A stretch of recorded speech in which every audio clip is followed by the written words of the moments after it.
Good evening, people. How is everybody? Happy Friday night flicks. Can y'all hear me? I'm sure you can. NFK20 channel member was here earlier. Brother Joe Isabella channel member was here earlier. Greg Mahoney was here earlier. Marooney. Why do I always get that wrong? Wishing everybody a what's up, y'all. Joe said he'll be back. Homer, welcome, brother. Ginger Fisher, I know he was here earlier. Good evening, brother. I don't know if these guys are still in. Robert Douglas said he might not be able to make it tonight. I hope you're here, buddy. I'll think about you. And like I said, if you register for or sign up for the giveaway in the subscription one, if we pull your name, Robert, you don't have to be here to win. And guys, just so you know, I pinned that at the top of the comments. That's a subscriber giveaway, not the member giveaway, but the subscriber giveaway. Crispy Critter, channel member, what's up? Kevin Weininger. I'm going to get that name sometime, man. I promise you I am. Welcome, channel member. Lord Needham, channel member. What's up, buddy? We bumped into each other over at MC's. Sharp Guy ATX, channel member. What is up? The bad thing about going over there is I love it. And I'm a supporter of MC. I think he's great. He kind of did a lot for me when I first got into the community in terms of opening my eyes to some cool knives. But you can't read the chat. You can't tell who's in there and who's talking. It's just like a flurry. Blade Ogre, channel member, welcome, brother. Neil McKenzie, what is up, buddy? Channel member, we made it through the week. Craig Wilkes, channel member, what is up? Pretty fly for a knife guy, what is up? Good to see you, my man. Yeah, it's been a crazy, crazy week. All good, but definitely crazy. Pizza operator, channel member, what is up? It's good to see you guys here. Marco is here. What is up, channel member? Yo, Homer, what is up? Honey Bear 85, I was thinking about you today, buddy, when somebody was asking me to take one of the chickadees off my hand. And I was like, absolutely not. And then you won't believe what I did at about 3:45 this afternoon. Jim Miller, channel member, what is up, buddy? Fifth Door channel member is in here. Good to see you, my friend. Is the music too loud, guys? I hope it's not. I hope it's, I can turn it off. And I will probably turn it off when Jason comes, so you guys can hear better. But yeah, we got a lot we can talk about. Life-wise, knife-wise. I thought I was going to have several more knives that came in this week. What is up, Mayor Salt? Happy Friday, brother. Glad you're here. But the post office janked me out of one today, and then I've got two more that are supposed to come tomorrow, which makes hopefully a total of 3 if they all show up. I'll believe that when I see it. But I'm pretty stoked about them. I'm pretty stoked to share them with you, and they're knives that I was really stoked to get too. So, Leland Phil, what is up, brother? I need to check my other chat here when I get through. Urban Woodsman, what is up, to make sure everybody has a wrench? Because I noticed somewhere in one of our chats that some people had their wrenches taken away, and it hadn't been me, but I don't know if YouTube scrubs that. Pedro, what is up, my brother? I bumped into him earlier too. Good to see you, man. Channel member. Joseph S, what is up, channel member? So you guys, I'm going to open this other chat, and if I don't see anybody that doesn't have a wrench, or if you see that your Leland Phil doesn't have a wrench, hold on one sec.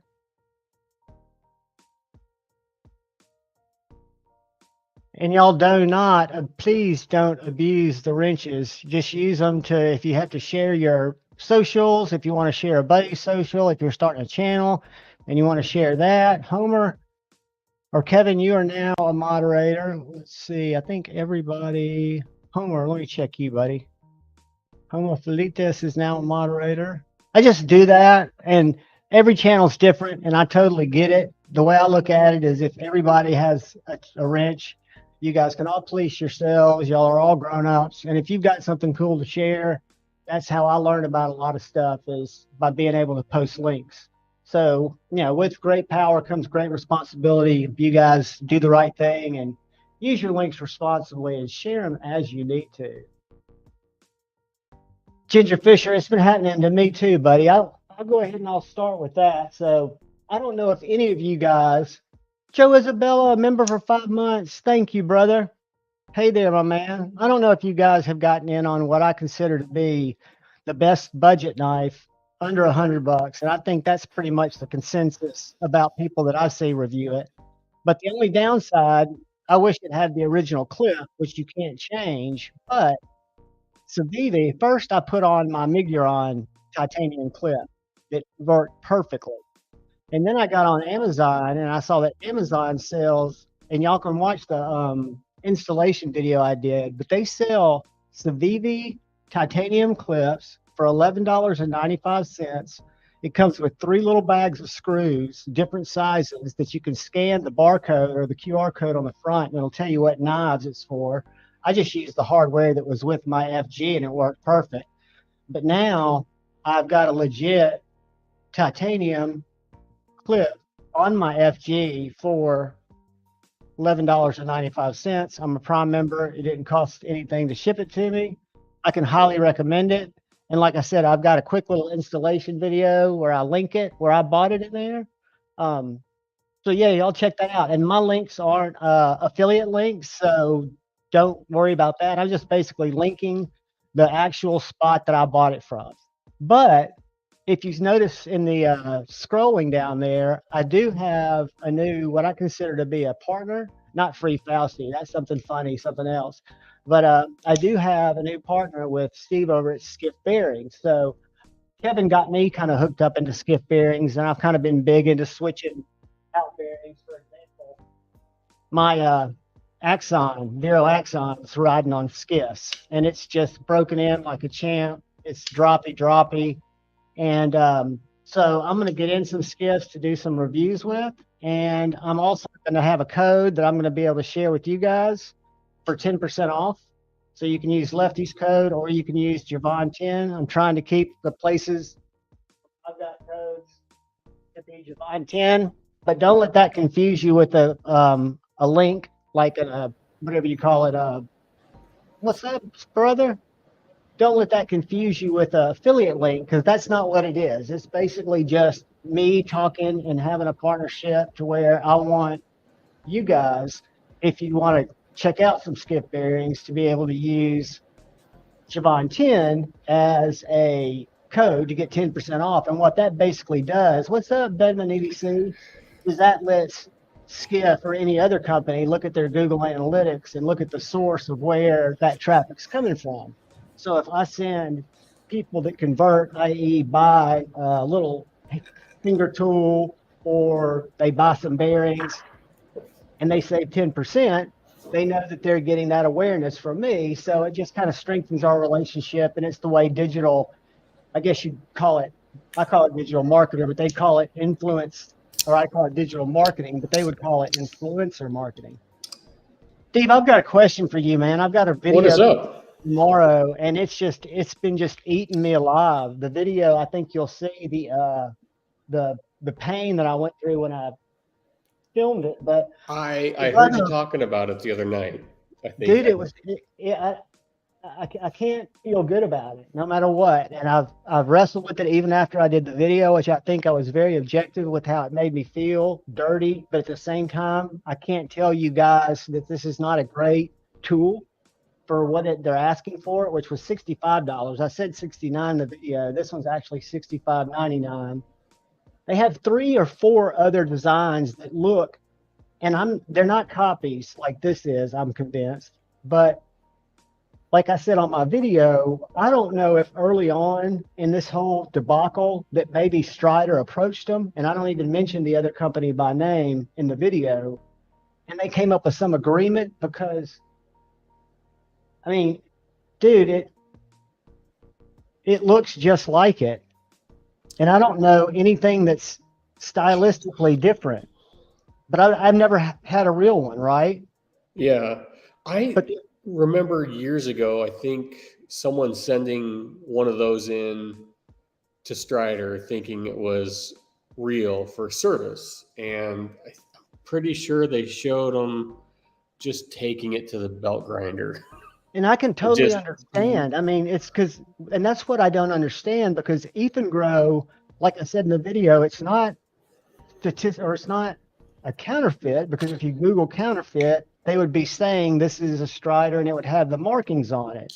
This is being marketed as an Ethan Grow 225, basically. And I would think if it was on AliExpress, I could see how that would be sus. But I would think that all Strider would have to do is send Bezos or Amazon a cease and desist that these guys are selling a ripoff of my knife, unless it's old news to them. And I think it's know. harder. I think it's harder to get that stuff off the market than people think. A buddy of mine, he's an ICE agent, and he doesn't deal, like, I think when people think of ICE, they just think of immigration, but he deals mostly with counterfeit and money laundering. And Counterfeit being stuff like this, or purses, Louis Vuittons, counterfeit. Rolexes. He said he's busted shipments of counterfeit Magpul stuff, counterfeit Victoria's Secret, even though like the Victoria's Secret stuff is already made overseas somewhere, just counterfeit in general. Counterfeit DVDs, counterfeit, I mean, you name it, people counterfeit it. And he deals, I mean, strictly in that. And he was going to, him and it, like, it's just like, that's all his job is. That's all he does is like track down counterfeit stuff. He serves on like their, not SWAT, but you know, he does stuff like that too. But he was going to go over to China because I was baffled by this because they have overseas postings for ICE agents, and him and his wife, you know, want to go, like they were in Italy for a while and they want to go back. And now that the kids are, I think they've got one kid left. And once that last kid's out, he wants to spend his last 5 or 8 years or whatever before he retires. I think he's got 8 years to retire. And if he goes overseas for this one posting, he can retire in 5. And right. It was to China. And I was like, how does that work? I mean, they're not like, he goes, it's kind of a joke posting.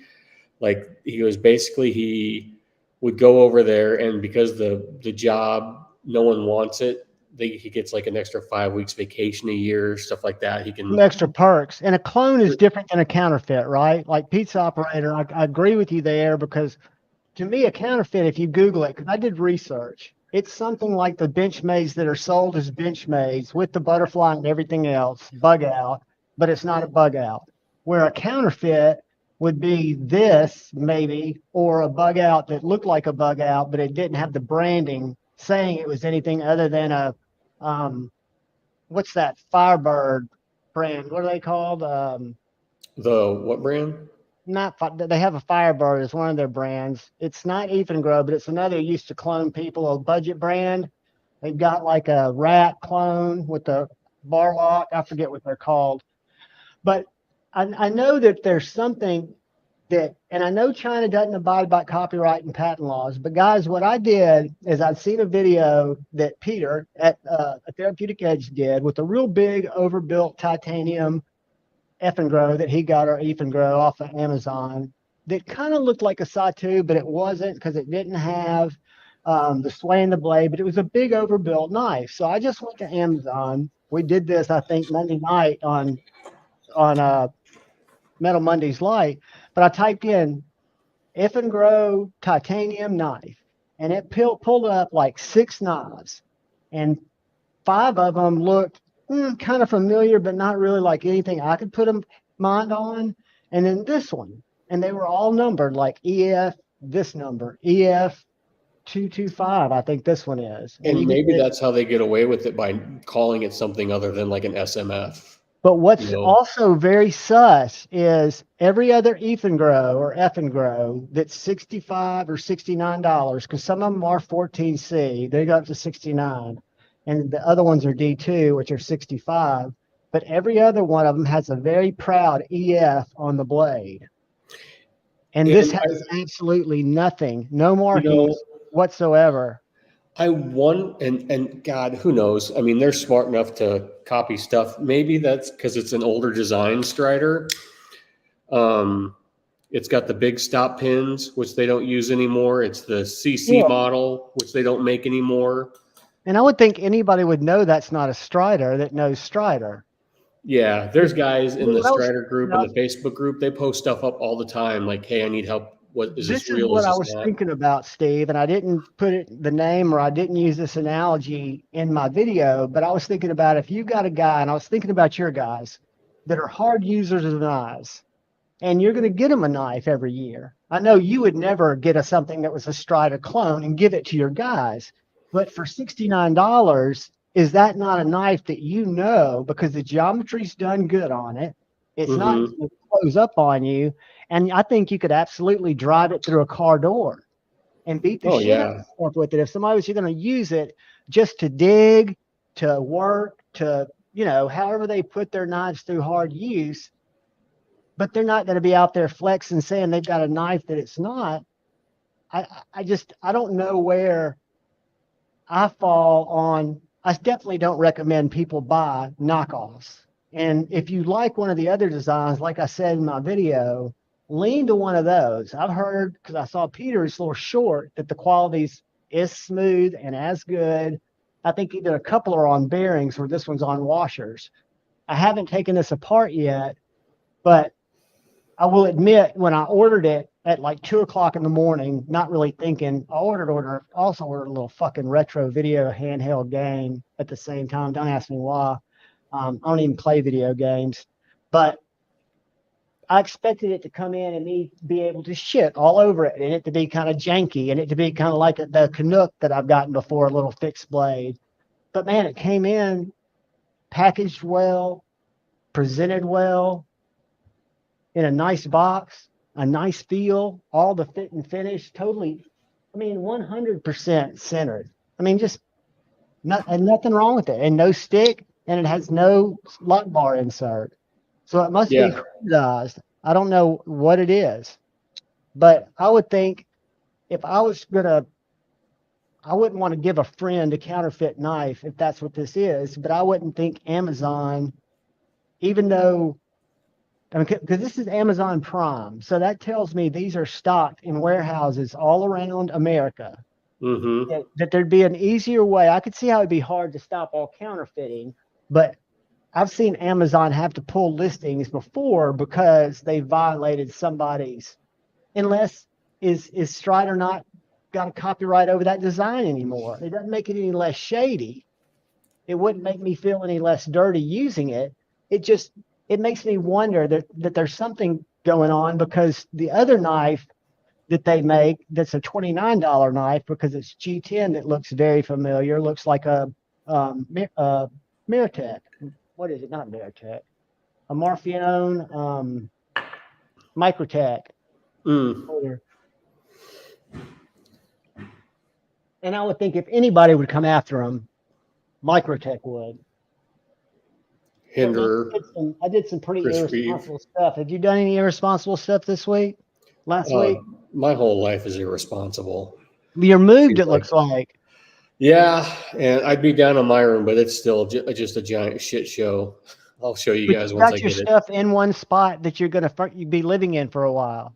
Yeah, That's yep. huge, dude. I've got, and then like my room is downstairs, and it's basically concrete. It was something I had added on, one for me, and then also it serves as like a storm shelter because it's all concrete. I've got a key lock door on it, so all the guns will be in there, all my stuff, and I just got to figure out how to kind of set it up. Everything's still kind of just sitting in the middle of the room. So yeah, just trying to unpack. It's been work. We're getting to the end of our season, and stuff is just Everything's coming crazy. together at once. Yeah, But like I told Kevin, who's about to close on a house in September, once you get your stuff in there or in a pod that's in your driveway, you've got time to get everything the way you want it. Don't feel like you've got this false deadline. You got life that doesn't unfortunately stop unless you can get it to stop because you're planning it seasonally. You guys talking about Benchmade, and I'm not one to stir up anything, but did y'all see the Infidel pricing of the new little aluminum Infidel that came out? Dude, let's just go to Blade HQ real quick. I've been so out of it. Like I haven't posted a video Kyle hit me up the other day asking if I was okay. I'm like, oh yeah, I'm still here. I've got videos that I filmed that I just haven't posted. And let's go to new. Kyle, I lost the SMF that you sharpened for me. No way. I lost 3 knives in the move. It was. You just haven't found them. They're misplaced. No, they're gone. Lost. They're gone. If I find them, it'll be a miracle. It was 2. One I carried earlier in the week. So like at our old house, I'd walk into the garage and there was like a shelf there that I would dump everything out of my pockets when I got home from work. And got home from work and we were going to start moving some stuff over that night. So I dumped my pockets. For some reason, I left my wallet in my pocket, but I dumped the 2 knives that I was carrying, a brand new, I had it 2 weeks, Medford Fat Daddy. Oh, dude. When you got that knife. Strider SMF Tanto, my Akluma flashlight, Grimsmo Rask pen, a little leather notebook I always carried in my back pocket, spare key to my telehandler for work, pair of Oakley sunglasses, and my work hat. And my wife said she remembered throwing them in a little box, and then my work hat it's just this sweaty, nasty thing. And I think she threw that on top, and my kids and my wife, they're notorious for throwing stuff away.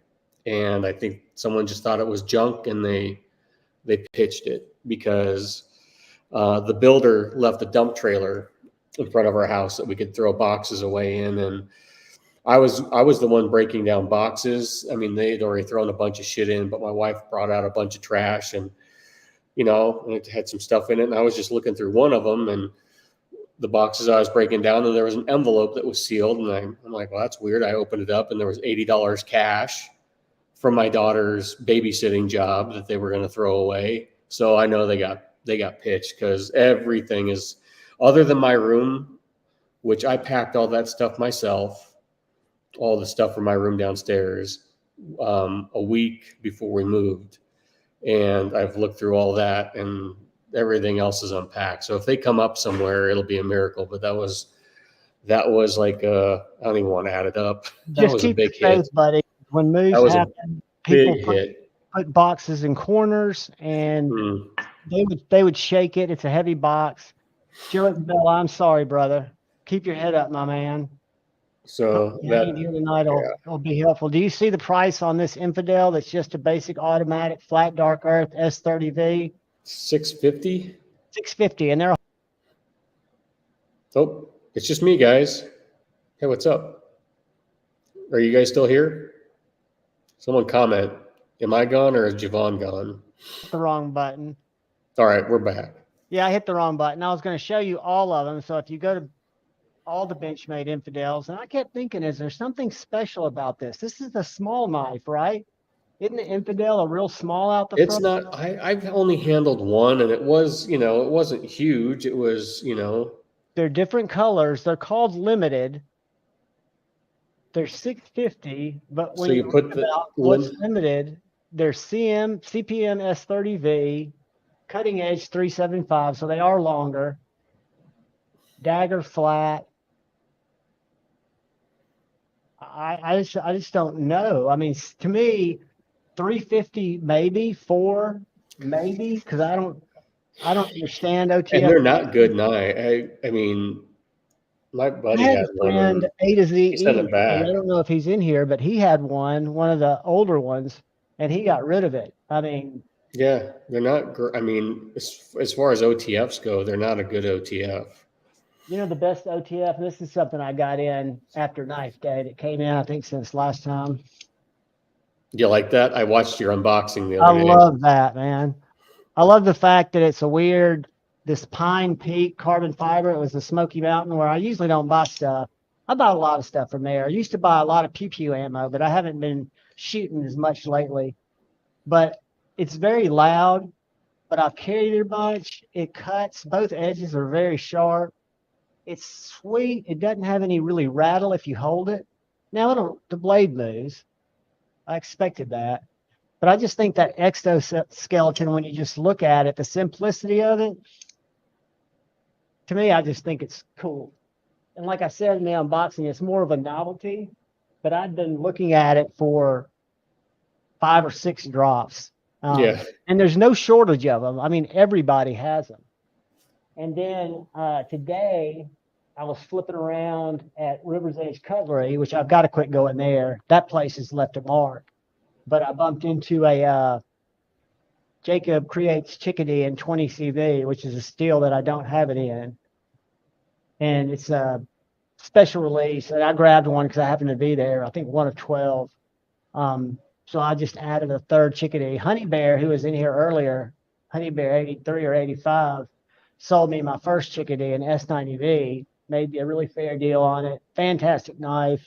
And that was after I'd purchased several Tucson's, like a TS150, and a couple of other sub $50 small knives to make sure I would use a nicer everyday fixed blade. And now it's part of my EDC. Like if I look at what I carry today, I carry in my driver pocket this knife that I can't give enough love to. I know there's been a lot of history, but this is the one that's the post-blade show back from Riyadh. I don't know what they did to it.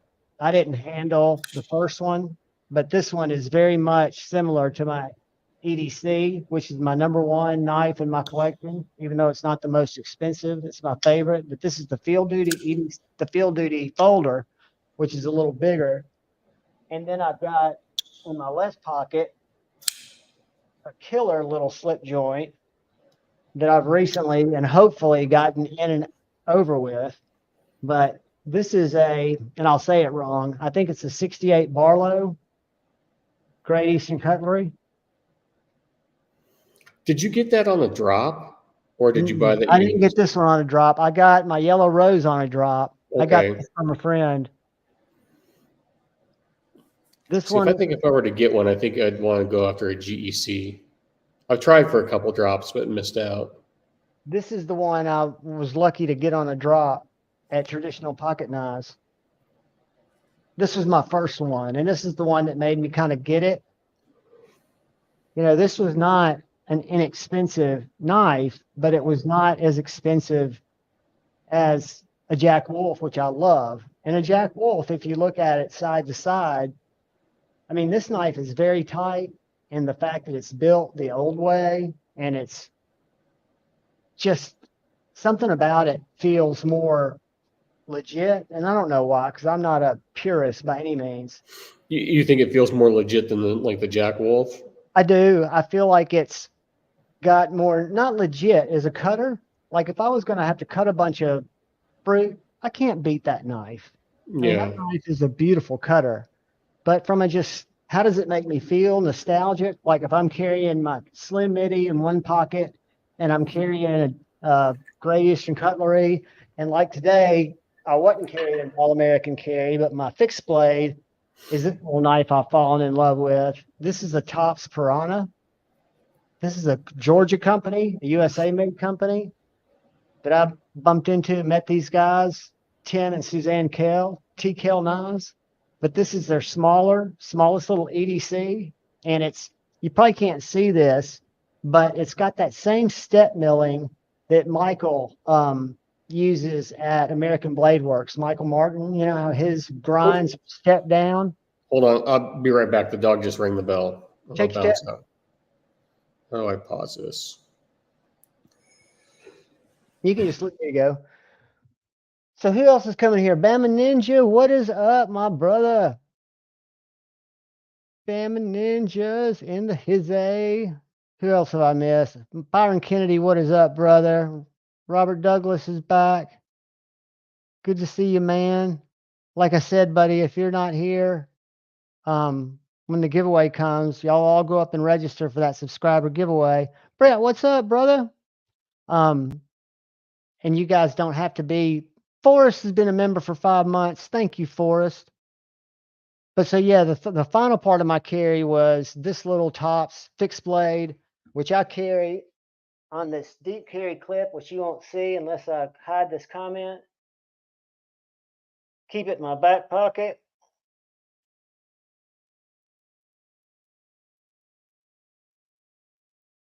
Snaps down in there. It doesn't jack me up. What's up, Mateo? What is up? What is up? So that's what I carried today. The Liang Ma, the GEC 86 Barlow, and the not the tops. Yeah, that's stupid. The TKL Prana, which is available for pre-order right now. And if you use the code Javon10, you can save 10% on that pre-order.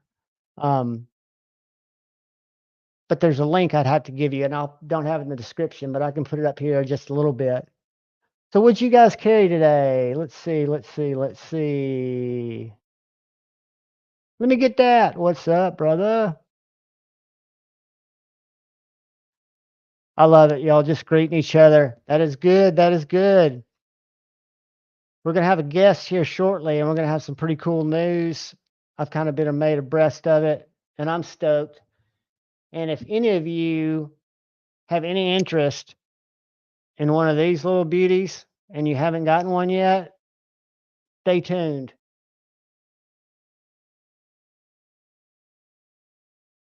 And guys, I am a free agent. I'm officially a free agent from the corporate world. We will see how that goes. I'm a free agent today. Was a free agent yesterday.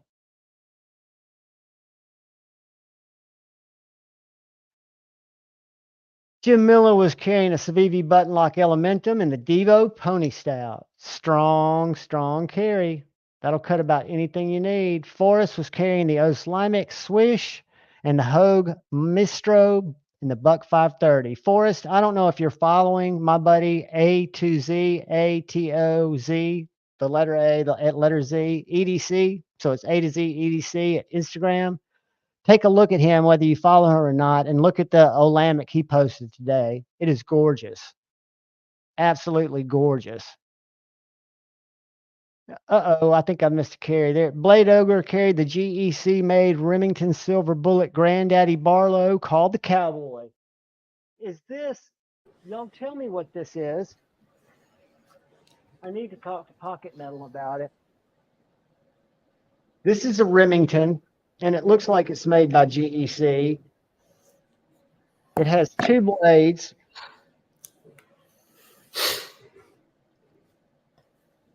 Does anybody recognize that knife? And I'll open it. That's one blade, and it says Remington. And then the other blade goes the same way, and it's a little, but all it has on it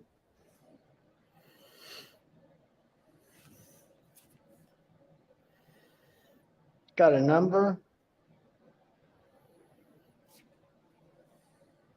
and it has some kind of intricate stamp that I can't read without my little jeweler's loop. I need to ask Pocket Metal because he sent it to me to check out, and I love this knife. But like I said, my life is changing, and it's going to be for the good. I'll live longer. Was that, you've been talking about that for a while. Was that your choice or their choice? It was well, it was something that had started out. I'm glad it was a mutual choice because it started out with us having several things that went south that had nothing to do with my performance, but it was in my territory, right? We had a couple of major churns, big accounts. It happens every year, no big deal. So I was catching a lot of grief. And I don't take grief very well. I mean, I'm very good at constructive criticism, but you've got to kind of show me a plan to help us move forward to, recoup. If we're going to have a gap plan, let's work together and come up with a gap plan. And there was never any. So there was bad blood, and my immediate knew that I was on vacation because I was on vacation for the last 2.5 weeks taking care of my dad. And, because I had the days to use, and I was going to come back in and give my 2 weeks notice. Well, Wednesday, we all got calls because our entire group, which is, I don't know if it's 60 or 80 that are in our mid-tier management for advanced advertising, because it's a cable company, were basically eliminated. So that whole crew was eliminated, which I hate it for them, but for me, it works out great because one of the companies, and I can't say their name, but that I've been talking to is a company that, in essence, I've been working with for the last 8 years. I know the people, and it's it's all going to work out for the better. And I might work with a couple of clients and just help them with their SEO, with their Google search. If they're looking for somebody to manage it on a small scale or even a large scale and not pay a big company to do it, I know how to do that stuff. Floyd Miller's carrying the PM2 and S45. I've got a Sage 5 in S45. And if any of y'all have Sage 5s, another thing that River's Edge Cutlery had, thank God I didn't buy them, was they have really cool sharp dress scales for the Sage 5. Really, really nice ones. Craig Wilkes was carrying the Devo Stout. He won last year on Nas Live. Guys, Nas Live 2023 is coming up this year. It's going to be in November. It's going to be just probably me and hopefully Kevin organizing it. So bear with us. It may be kind of a little later, but it'll be awesome. Right now, it's looking like it could go for easily 2 days, but we might go back to 24 hours and just let the biggest channels take advantage of it because we want the maximum people to be made aware of knife rights, their challenges, their struggles, and their successes. And I don't know if you saw any of Doug Ritter's posts over the weekend. He evidently just got released a couple of months ago or weeks ago because he's got a huge scar on his knee from knee surgery. And he's been at the what's that gathering called that they had this past weekend? USN? USN. He was at USN. He said the doctor said stay off it. I guess this counts because I guess he was in a wheelchair, but he was out there just huffing it, Brother Jay was carrying the TRM Atom, the Spidey Smock, and the Hedgehog. I did a video that I think launched today about the QSP Penguin slip joint.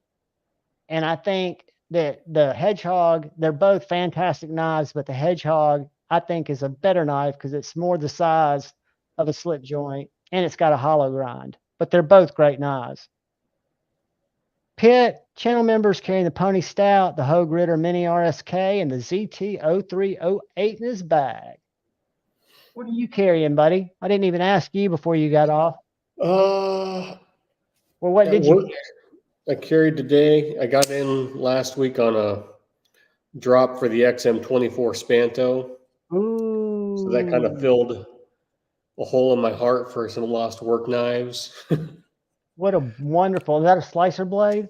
No, it's the Spanto. Yeah, nice thick tip for 24. Work.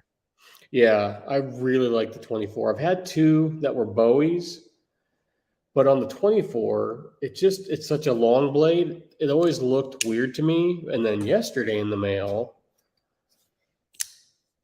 I got the 3.5-inch Bowie. And for some reason, it just looks more appealing to my eye, being a little bit smaller blade. This blade stretched out just looked a little funny. So where did you find that? Did you find that on a drop? Yeah, I got lucky. USA Made Blade. I got them both on drops from them. I had a chance 2 weeks ago. Could have done it. It wouldn't have been the smartest thing to do. And I'm glad I didn't do it in hindsight. But to buy, and I could have picked from 3 for about 9 hours. They were available. I was amazed. But a 3.5-inch Eclipse liner lock. That's what flipped me out about it. It's G10 on both sides. Are you familiar with that? Yeah. 3-inch Eclipse. And I just couldn't wrap my head around. Could you ever swap it to make it full tie? Would you? I mean, I've never seen a liner lock Hinderer, but I'm not that deep into the game to know. Are you familiar with those? Are they any good? I've seen them, and I've almost bought one, but I've kind of held out. Like I keep buying. I've had a couple of the 3-inch XM-18s, and I love them. And I just sell and this one's got a little. I got to take it apart and clean it. It's got like the deep temp ball is like sticky, or there's something. It's not as you gotta get it to crack and then it drops. Well, I've the seen great them. I thing think is you they can look always good. send it back if you have to. I've got to Oh send yeah. my Protect Mortex over to Dave to have him check it out. It's got a little lash. This is, it's just like there's sticky. I carried it at work today because it wasn't doing it. Like there's something, I don't know if gunk got in there and it just, so it doesn't want to drop. You got to kind of break it and then it goes. I think they look good, but you're right. It's like, oh, liner lock. Can you, I'm sure they'll Same do. price. I've And it got was, scales. So then I got this last Thursday or Friday on a drop. And then Hinderer had, and they had dropped scales, titanium scales. And so I got a titanium scale and some different color hardware for it. And they're all sitting in the mailbox. And I don't have the key, and my wife's out of town. So maybe Sunday. I'd be tearing the door off. I did the So first thing ever on my Jurassic. I switched out the tri-way to washers. I used that. I watched the video and got those little steel washers or whatever those steel stops are, and the phosphorus bronze washers, and used some Slickamall. And I'm more of a drop guy, but this did make it more controlled. don't you think it feels good on the phosphor bronze? I love it on the phosphor bronze because I'm I'm not gonna all about it. I've Just always switched my 24s over to phosphor bronze since I use them at work and they get dirty. Like this is still on washer or on the bearings. It's a good feeling. I think they feel pretty good. I've yet to try them on the Teflon washers they send, but you keep the steel. The only thing you switch out is the phosphorus bronze for the Teflon. yeah, and I think you use the steel for the bearings, right? Or I No, can't the remember. bearings are the The only bearings ones are by themselves. The steel inserts on the I think are for both sets of washers. I think the steel is for the phosphorus bronze and for the Teflon just to make the width right because they're the same width as the phosphorus yeah. bronze washers. Mateo, Because what's up? I saw your post earlier.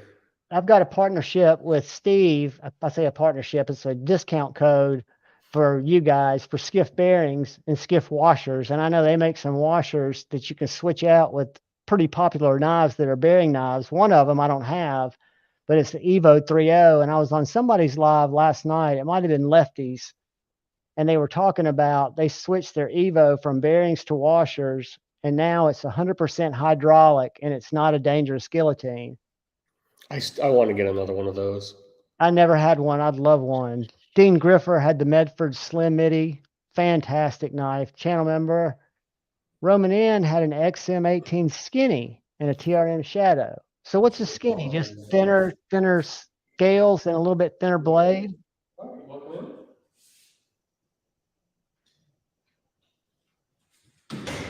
Dang Ross, channel member, had the Little Native and pair 3 with RG Custom Metalworks scales. Finally got it in today. Congratulations, buddy. I hope it was worth the wait. So Joe Isabella had a custom Nope. frag No. pink, Boker USB, Rough Rider Sous Chef, and a Tucson TS-150 today.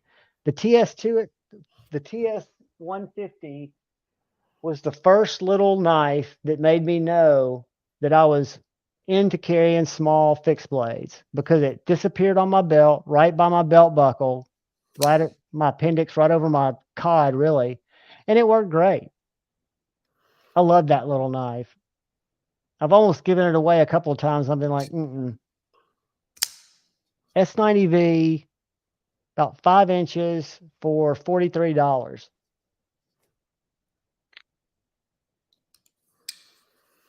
Pizza Operator has the Chavez Redemption 229, the Miguron Prayer 2, and the PPK QSP Hedgehog.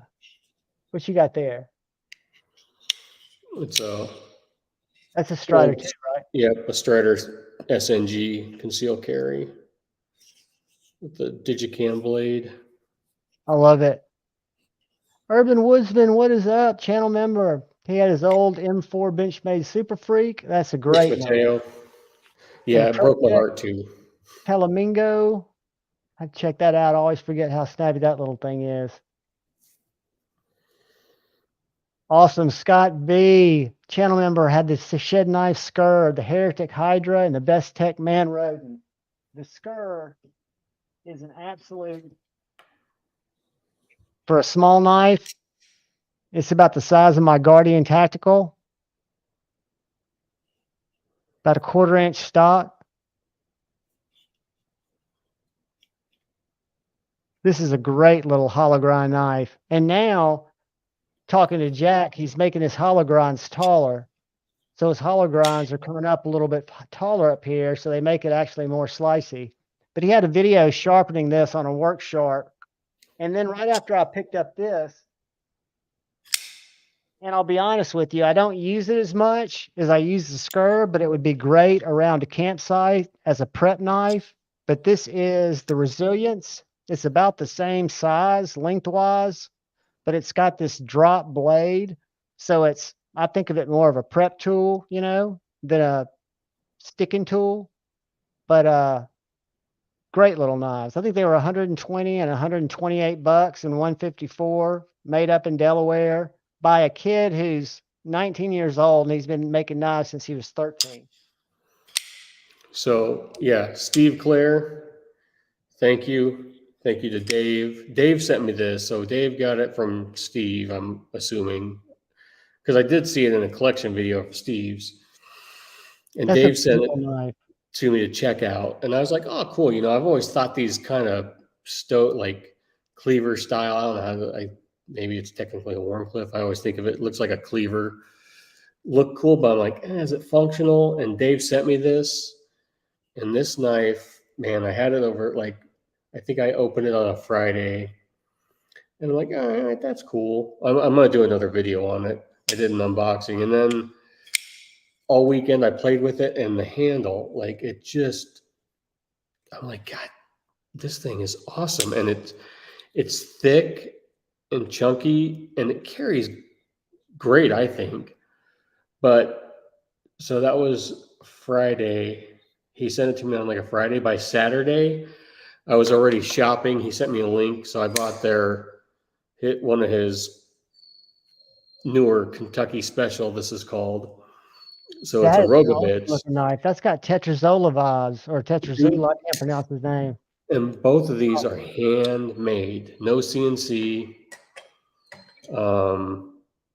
Yeah, so then I was going to send it back, and Dave was like, oh, no hurry. And then it was packaged up. I had gotten this one, carried it for about a week, and I packaged them both up and was going to have my wife mail them back to Dave so he could have his one back. So I'm like, dude, if you want to sell that, man, I'm in. And he's like, let me check with Steve Clare. It was his. And he's like, he thinks he wants it back. I'm like, all right, cool. So I packaged it up to send to Dave, and I was going to send him this one to check out. And then I think I was like on a Monday or something, and my wife didn't get to the post office that day. And like Tuesday, he's like, hey, do you still have those knives? I'm like, yeah, I'm sorry, man. My wife didn't mail it out. He's like, and the text was real, just kind of brief and abrupt. Just keep it for now. I'll let you know what's going on later. You know, got to go. I'm like, oh, all right. And then he was like, I forgot I got a payday for this. That's awesome, dude. So, I mean, he's such a good guy. I mean, I know he probably went to work on finding a way to make it work out once he knew you liked it. Thanks. And he bought another one that's even thicker. He had the guy make him one that's even thicker. But just a cool, like the more I've researched this guy, like he comes from a family of like jewelry makers.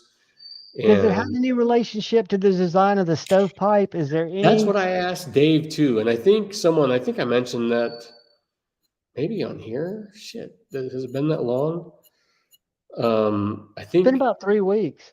Gideon's Tactical or someone else designed that, but this thing has been around forever. I think I'll have to look at the born on date. This is like from 2000.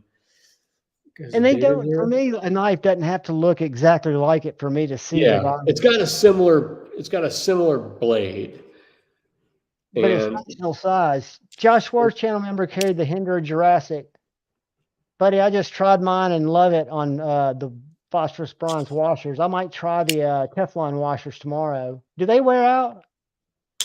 Oh, it takes a long time, I think. I mean, there's guys with Striders and Sabenzas, like this Strider's close to 20 years old. Is that Teflon in there? This is phosphor bronze. Mateo, I know, man. Every time Dave and I send each other something, it's just like you know it's never coming back. He says, okay, I think Dave will like this. Or he's like, I'll But he send knew, this to like, on you. that knife that he sent you that you didn't think you would like, that wasn't your kind of knife. It was too bougie and you loved it. I mean, he knows kind of is, that's Yeah, what friends can do. yeah. And it is and I still like I still that's a great knife, man. But still it's pretty bougie.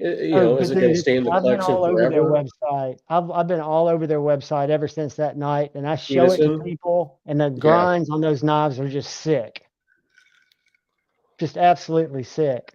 Paul Yeah, Coonley's $5. carrying his Kingdom backside Armory. GM2, Zerk frag scales, and lanyard tube, tie clip and backspacer with a fresh edge. And I bet it is sharp, Kyle. If this 20 CV chickadee's not up to par, I'll send it to you if you're still sharpening.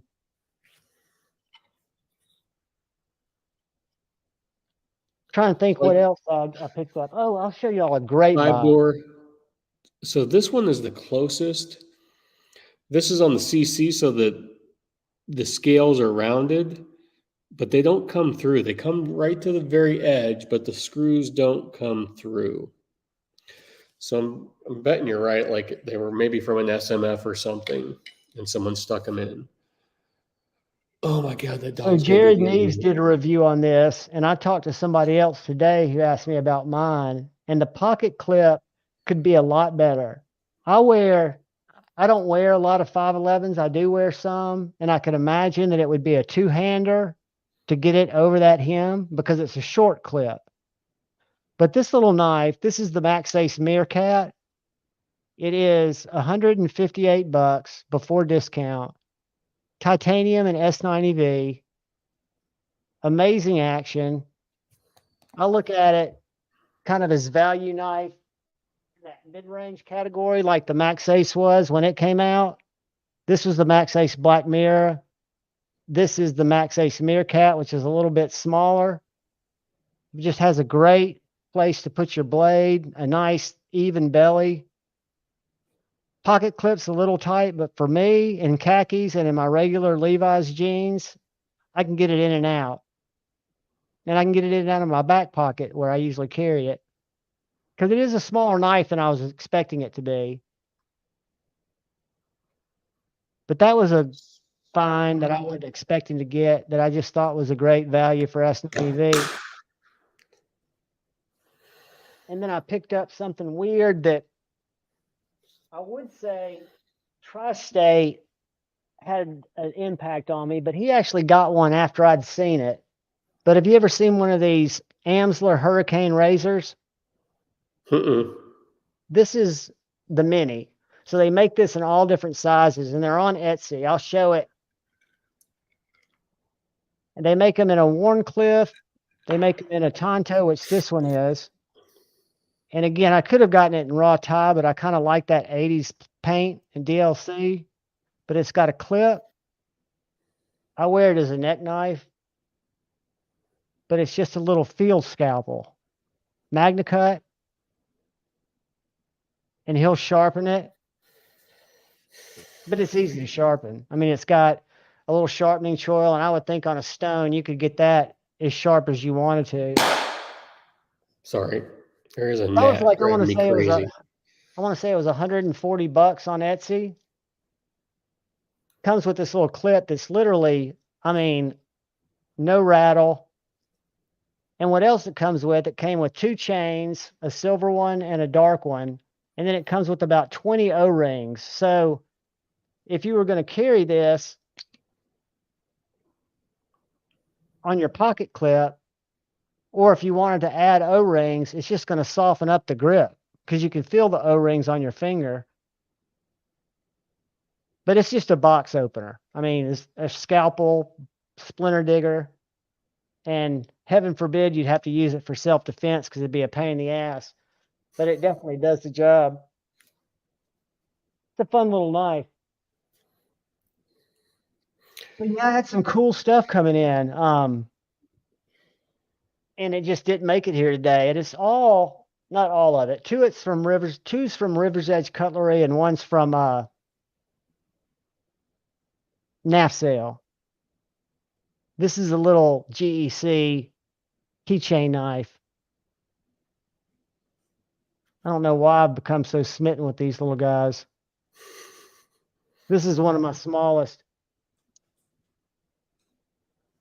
NFK20, what is up? All right, let's see what else we got here. Okay, Brett, I'm going to get you a blue wrench here in 2 seconds. Byron Kennedy is carrying his Rose Craft Clinch River swayback and a Cold Steel Recon 1.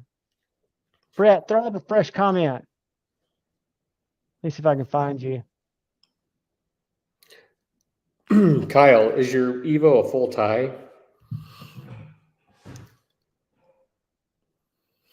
Hey, for those of you who are interested, not to interrupt Steve, but there is the mini Arius went from $1,000 down to $900 on NAS sale, new in box, and I bet you he'd go for less.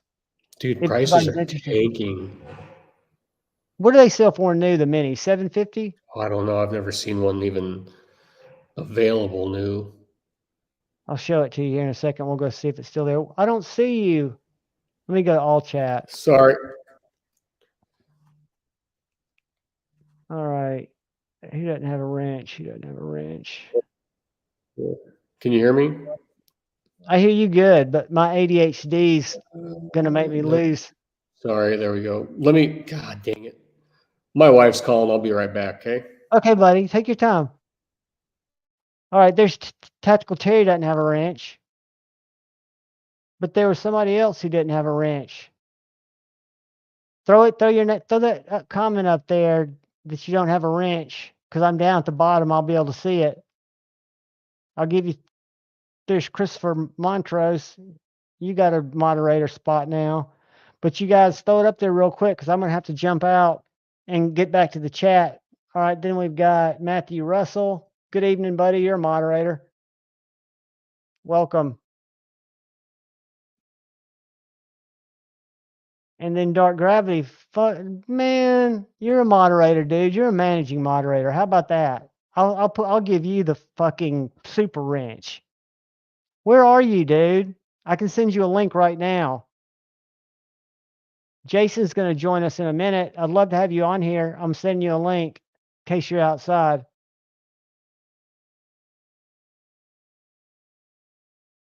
You're welcome, Tactical Terry. But there was somebody else that wanted a wrench, and they need to comment, because I'm about to pop out of here because I've got stuff to show Josh Branson's carry. Byron Kennedy, there he is. He didn't have a wrench.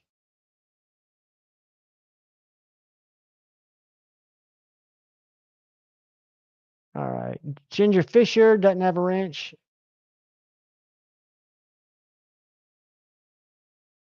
Yeah, guys, if you have a wrench one day and you notice you don't have a wrench the other day, just know that it's not me. Drinkwater doesn't have a wrench. That YouTube will scrub these from time to time. Just tell me. I'm never doing it. I'll never yank your wrench. If I do, I'll tell you, and I'll tell you why. I was like, you were abusing people in the chat. You were putting them in timeout. They were reaching out to me, whining on DM. So either they had Josh Worth, you got a wrench. I'm sorry, Steve. Go ahead, bud. Oh, I had a quick question. I always forget about it. On Instagram lately, if I get time during the day, I'll scroll through it and I'll Dave posts every day something.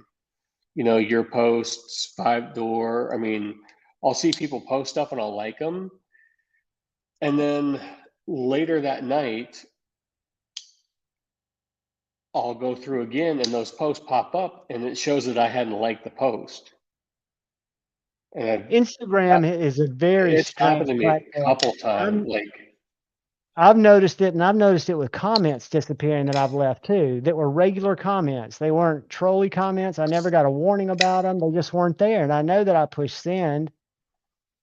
Josh Branson carried the Jack Wolf Cyborg Jack, the Ball Steed Thunderbird. and a BGM reground smock. Ooh, I bet that. How you reground a smock? How thin can that be?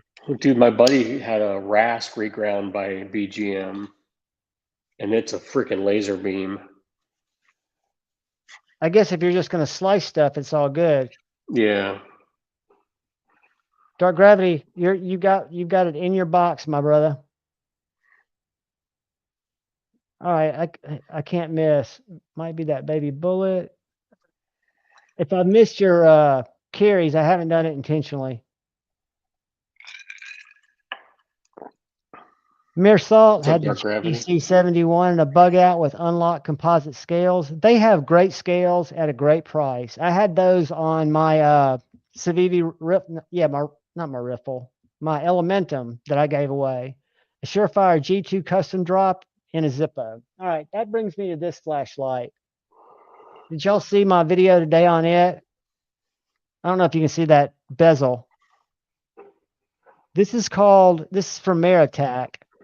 And this is called an LEP, which is a laser enhanced projector.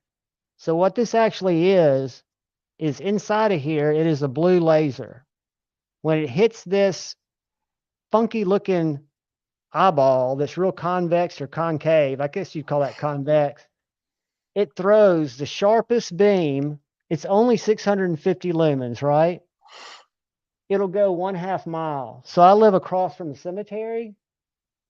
I can go out on my front porch. I'm probably 15 feet from my wall, and there's a bright golf ball sized piece of light on my wall. If I go out and I shine it down the cemetery for, I guess, as far as it'll go, I can hit granite stones halfway down the cemetery, and you can feel the heat on it. I mean, I don't know if you guys can see that. Where'd you get it at? County Comm. You know what County Comm is? Mm-mm. Dude, it's a great site. I love that site. I have no affiliation with them, but they do a lot of government surplus stuff. They have great tools, like little things that you don't need, but they're cool, if that makes any sense. Nothing on here that I bought from them did I need, but everything I bought from them, I've kind of enjoyed. Like, I've got this little titanium box over here that I keep bits in. I don't know where it is, but I bought it there for like 24 bucks. Here, I'll show you the site. M-Bomb, I know. I need to hit me up and remind me, and I'll order some tomorrow. I just keep forgetting. I got to do it again. I just got some last week and ate it all in one day. The problem is, like, it's like one sitting gone. A bag is gone. Oh, it's history, man. You can't stop. I was going to try to show you, like, they've got these little peanut lights, but the one that I had, they cool little tools like this aircraft driver that holds all the bits and spins. And this is the little, except my box is a little wider. This is a matchbox, but I've got one that I keep my bits in, that I keep in my bug out bag. I've got one of these, just a little titanium pass-through tube that you can put tea in, or you can put money in, put anything in, really. It'll stay dry. But they carry a lot of light. So if you go up here and you go shop by lights, you can go to view all light products. Kyle, hit me up what you want for it. I'm a little broke right now. I just had to drop $7 grand on my truck. And I've got a guy hunting a specific strider for me that's going to cost me some coin. Are you wanting that strider really bad? One popped up. It's a Gen 1 Monkey Edge frag. They're titanium scaled frag. Ooh. So, and I missed one by minutes today that I had no business buying, but one popped up today, and there's a guy I talked to that's a serious collector, and he can get some cool stuff. So he's going to keep his eye out. This is the one I was just showing y'all, and they're going to be back in stock September 14th. But that's literally what it looks like outside. It's that tight. Does it turn on in your pocket or does it have a turn No, on? it's got a lockout. Does it? How much Yeah. was it? This one's 94, but the one I'm going to buy in October is 124. Let me show it to you. This one's 95, but they've got this one. These are all sold out, but this bad boy right here is the Rev 2. Now it doesn't come with the tritium, but it's got these tritium holes in the back. It's the same concept, right? But it's just uses that same LEP, which is that laser projector. This one is 6,300 feet, visible for over 43 miles. Insane 1.5 mile beam throw. Got a small hole in my heart, you know, that my Okluma filled and it's gone now. So I need a new flashlight. But if you were hunting for Bigfoots or stuff, man, that would be the way to go. Or if you wanted to put it in somebody's eyes, like if you were using it as your pew light. But anyway, it's a good site. They've got little like $11 rubber mats and stuff like that. So they've got all kinds of little janky stuff that you'd never need, but you think, oh, that'd go good in my bag. Like if you go to Titanium Gear, I bought these little pry bars to use to take knives apart because they're so cheap. And like this little wrench, it's not cheap, but I thought it looked really cool.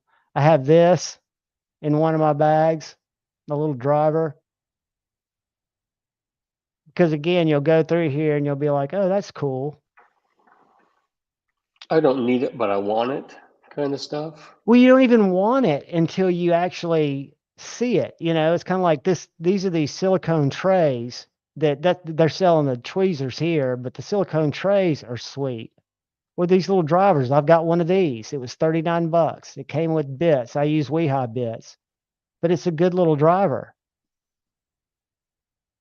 just for nice stuff. And that's my box. That's the little titanium box I was talking to you guys about. So it was $39. And it locks in there pretty good. And I put a little piece of foam in there so those things don't jank around.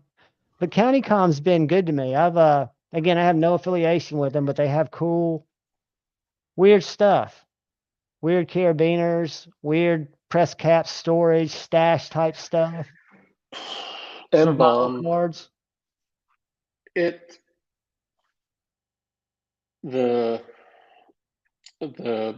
DEF system took a crap. So we are fixing it, you know, not deleting it because that's illegal, but we are fixing it. And that costs a lot of money now because everything has to be ordered from Canada. Gotcha. Brand New American's got the S90 PM3 raw aluminum AWT scales. I love AWT scales. I've got them on my Adamas, mini Adamas. JGD EDC had his Fan Forged buck and his Horizon Machine Works Halide. I'm gonna have to see what that is because I've got a buck and I absolutely love it. But a Horizon Machine Works. Hey Steve, have you ever heard of Destin Driver? Driver Feeds, a custom builder in Guntersville. Okay, show me some pictures. So I was listening. Was that on? That was on Pocket Metal. You were talking about that, right? Yeah, yeah. Okay. And let me go to I Instagram. put you guys in on Monday nights as I go to bed. So I was listening, in here in case I get bounced, because sometimes I'll get bounced. Let me show y'all Doug's Ritter's knee because it just happened to pop up.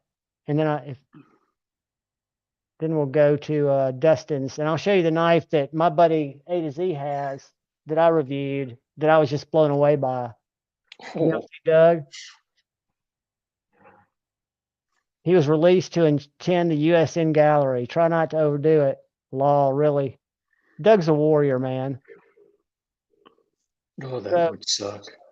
I had a meniscus done, but that looks brutal. That looks like a knee replacement. Well, the other picture, we'll go back to that, shows the X-ray.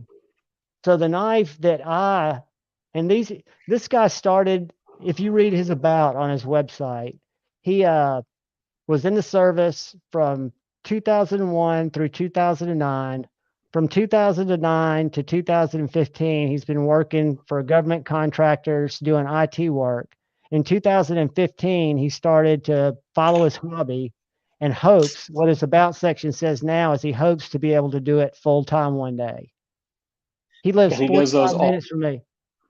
100% custom. How much are they? I'll have to ask A to Z what this one was, because the one I'm going to show you is made out of titanium and a material called superconductor. Yeah, Are you you were familiar talking. with super? So no, I This heard is you guys it. talking about it. This is it. And I've already given it back, but I've got a review on it. That middle Well, you material had is it in hand. superconductor. And do you know the price on that one? I can find out because, like I said, my best buddy owns that. We bought it in Nashville from him at the table, so he got it for table price. So I can find out. Does he have like a list you can get on, or? I'm sure he does, and I need to. I invited him on one night to just come and talk about what he does. I don't know what his books look like. I don't know, but the grind on that dude.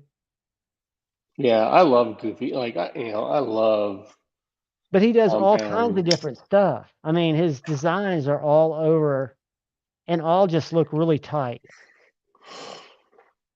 Anything like that's what like these Rogovits, man. Like, dude, these things are bonkers. And the dude doesn't use a CNC machine. I don't know how. Like Let it's me like see that. Hold magic. on. Show It me what just you're doesn't talking make about. sense to me how someone doesn't use a like. Is he in there with a drill press? And it just He's makes got to have a no. template. And he's doing it the old-fashioned way, but and like I look Yeah, at Jason, he's probably his own worst critic. He's a perfectionist. And if you're a perfectionist and you have a file and you have the template, you can make amazing things happen with any kind of material you want. yeah, just bananas that someone, and he's got one. I'm gonna call him. He makes, I can't remember the name of it now. Gosh, but it's his take on a Strider. So I was like, oh, cool. That might be kind of cool to check out. Let me show you this Um, last thing on Destin Driver's page that I've been checking out and I asked him about. Look at those little fixies. Look at the grind on this one. yeah, it's sick. This one, it looks like this one, and this one, even though these were more Tonto. But I just love somebody who, I mean, he says on his about section, which I don't know how old that is, but that this is his hobby. You know, he'd hoped one day, this was his table at Blade Show. He shared a table with somebody else, and that's where Jeff bought it that night that I showed you, because I don't think he can produce a lot. But just beautiful. I mean, and there's so many people that are so talented in this community. It's Oh, amazing. like I had never heard of, you know, Rogovitz until like Dave all of a sudden got this. God, what did he get first? This one, I think it was this one, because God, Steve, is this the one I helped him Facebook stalk you on? Yeah. Because Steve, did he buy this directly from you? I thought you guys knew each Well, other before, no, he didn't buy it from me. or did he buy this from someone else? Because I helped Dave Facebook stalk someone for this knife. No, And then I've never held that knife. no, but Steve Claire had it, and I don't know if Steve Claire sold it to someone else or Dave bought it from Steve. I'm so confused now. Which knife I helped Dave Facebook stalk someone on to buy. So Inbound wants to know if you ever found two knives from work. Did you? no, it was 3 knives and a flashlight and a Congratulations, pen. Chicago 23. Tell you what I almost bought today, and I'm glad I didn't, but I want it. This is Spartan Harsey's website, and I'm even nervous to say it because there are two in stock, and it's the only place I could find it. A 3.25-inch Plague Doctor. Get it, dude. Dude, They're great knives. I know they are, and I know and that's the pattern I want. I've got so many freaking knives, and I'm getting ready to be doing a totally different gig. I don't have the security that I had 2 weeks ago, even though that doesn't matter. But yeah, I held off. Yeah, I'm trying to Now, be even. if I could have sizzled it, I'd have probably gotten it, but that would have been stupid too. Yeah, I'm trying to be good. Like Because as soon as this truck gets out, another truck has to go in the shop. Stephen Clare was able to get on that XM-24 drop as well. Those are such good knives. It's so I had a good in hand. great conversation yesterday afternoon with Jason. We were talking about heat treats because he's just getting another oven, and we were talking about optimal heat treats. And he made a really good point. He said, you know, I understand these people that are wanting everybody to get the best HRC, but these guys have been making knives for longer than I've been tattooing. And if you don't think they've tried little tweaks here and there to get the best edge and the best toughness and the best all around use, that you're going to give them this information for the first time, that's asinine. And if you think that they're holding out for some other reason that they found that this particular range performs best for our knives, because you know that they've thought about it. Mm-hmm. He made a really good point, you know, and it's probably insulting, even though it's constructive criticism, because it almost makes out like you haven't considered this. Like I'm the first person to find out that you have softer than what's in Larry Thomas's book that they all read, but they Well, all I do think their own. someone just quoted him, and maybe he said it, maybe he didn't. Something about people need to get over steels and heat treat. It's more about edge geometry. Exactly. And if that came from him, I thought, I don't know. Like I said, we've talked about this before. I don't know. I'll I tell you get a who always knife said it was Sharif and I was use talking it. about it the other night on Maddie's live when he had the A100 from Emerson. Mm-hmm. And he was talking about everybody's caught up in HRC, and he might have heard it from the same person you did, but it really comes down to blade geometry and what the knife was designed to cut. What's up, Stephen Clare? Howdy, buddy. Welcome. God, this gnat, I'm gonna burn this goddamn house. You know what you down. need? I've got the best man investment that you can get, especially with a new house. Dude, have you seen any of my videos with this? Nope. I heard you talking about it the other night, though. It is, and I even got a laser on the end of mine. So at 3 feet, I've got it sighted. Whoops. I've got it sighted in for 3 feet. So if I get within 3 feet of a bug, it's CO2 operated. I'm just going to shoot it out here at the couch. That just shot. I mean, if it hits a leaf 5 feet away, it leaves a little splatter about this much. I wasted. Let's see if I can find it, and I'll show it to you guys. A wasp today. Let me see if I can find it. And I slow mode it.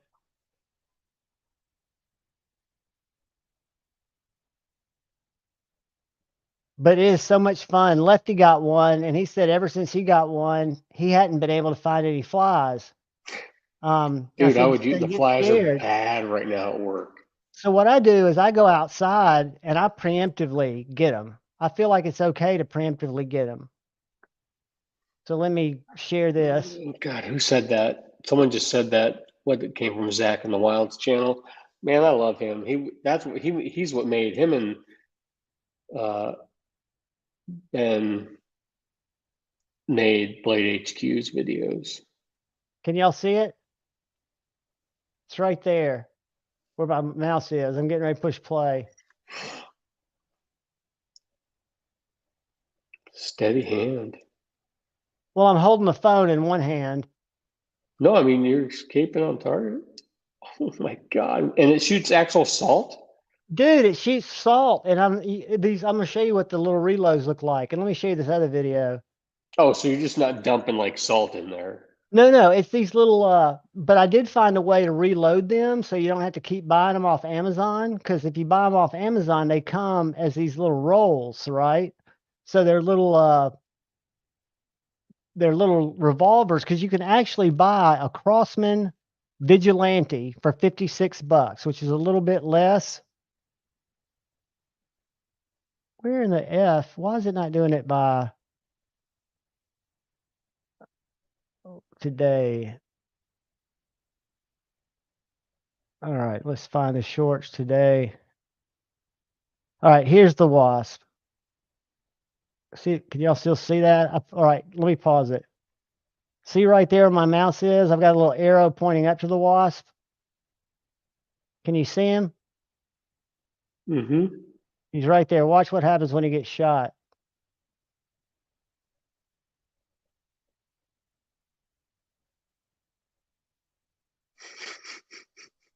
You better Watch not his let the tree body. Watch huggers his see body that. fall. Watch his body fall. Boom. And that's probably 5 feet, 4 feet. But like Tri-State's the one that got all off on he had these fruit flies in his house and he got online and bought one of the shotguns. So I started watching videos and the shotguns don't have much power because they're just using a spring. And this little guy here uses these little discs. Does it shoot like, would it hurt drywall or?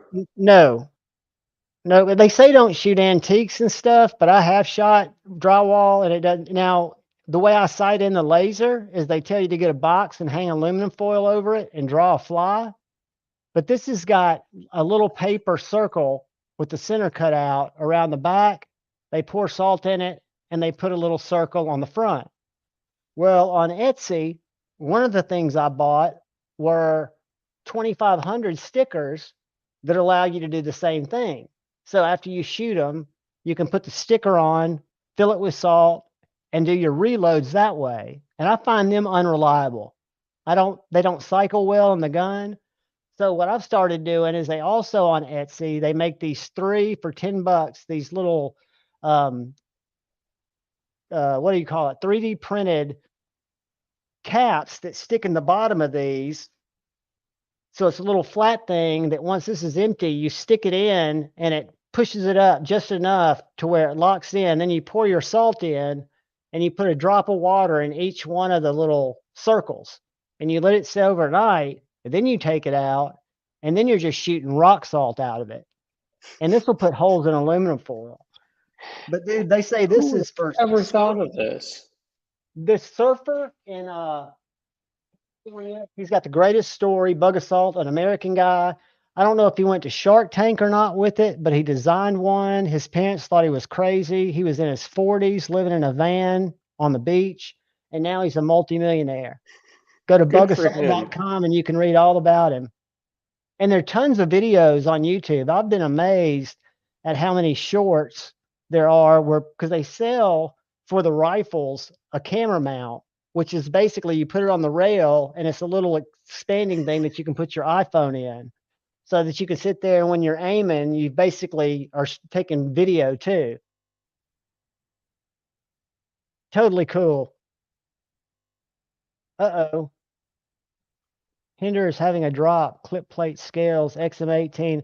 I need a 3-inch XM-18 black titanium scale, and I'll never find one. See, that's the thing. Like, is like everybody wants the, what's Hinderer called, battle black, Yeah. but they never have them, or they have one or two. What's so hard about it?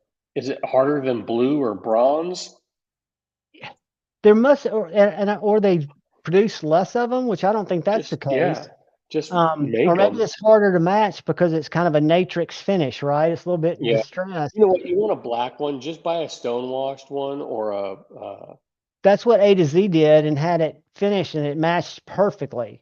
Dude, my buddy has been all into modding, and so he's bought 3 rasks and sent them all off. And God, he got one DLC coated, and it is the most beautiful fucking knife. I mean, it's just amazing. Did you see? I happened to be watching Metal Complex's giveaway video tonight, and he had a knife on there by Artisan Cutlery that was 100% Damascus. He was handling it with the glove, and it had a completely satin blade, like mirror finished ZDP. Did you see that? Mm-mm. Oh, here comes brother Jason Grant. I'm gonna wait for him to give me the thumbs up to tell me he's ready. We'll wait for him. What would you think custom DLC coating would cost?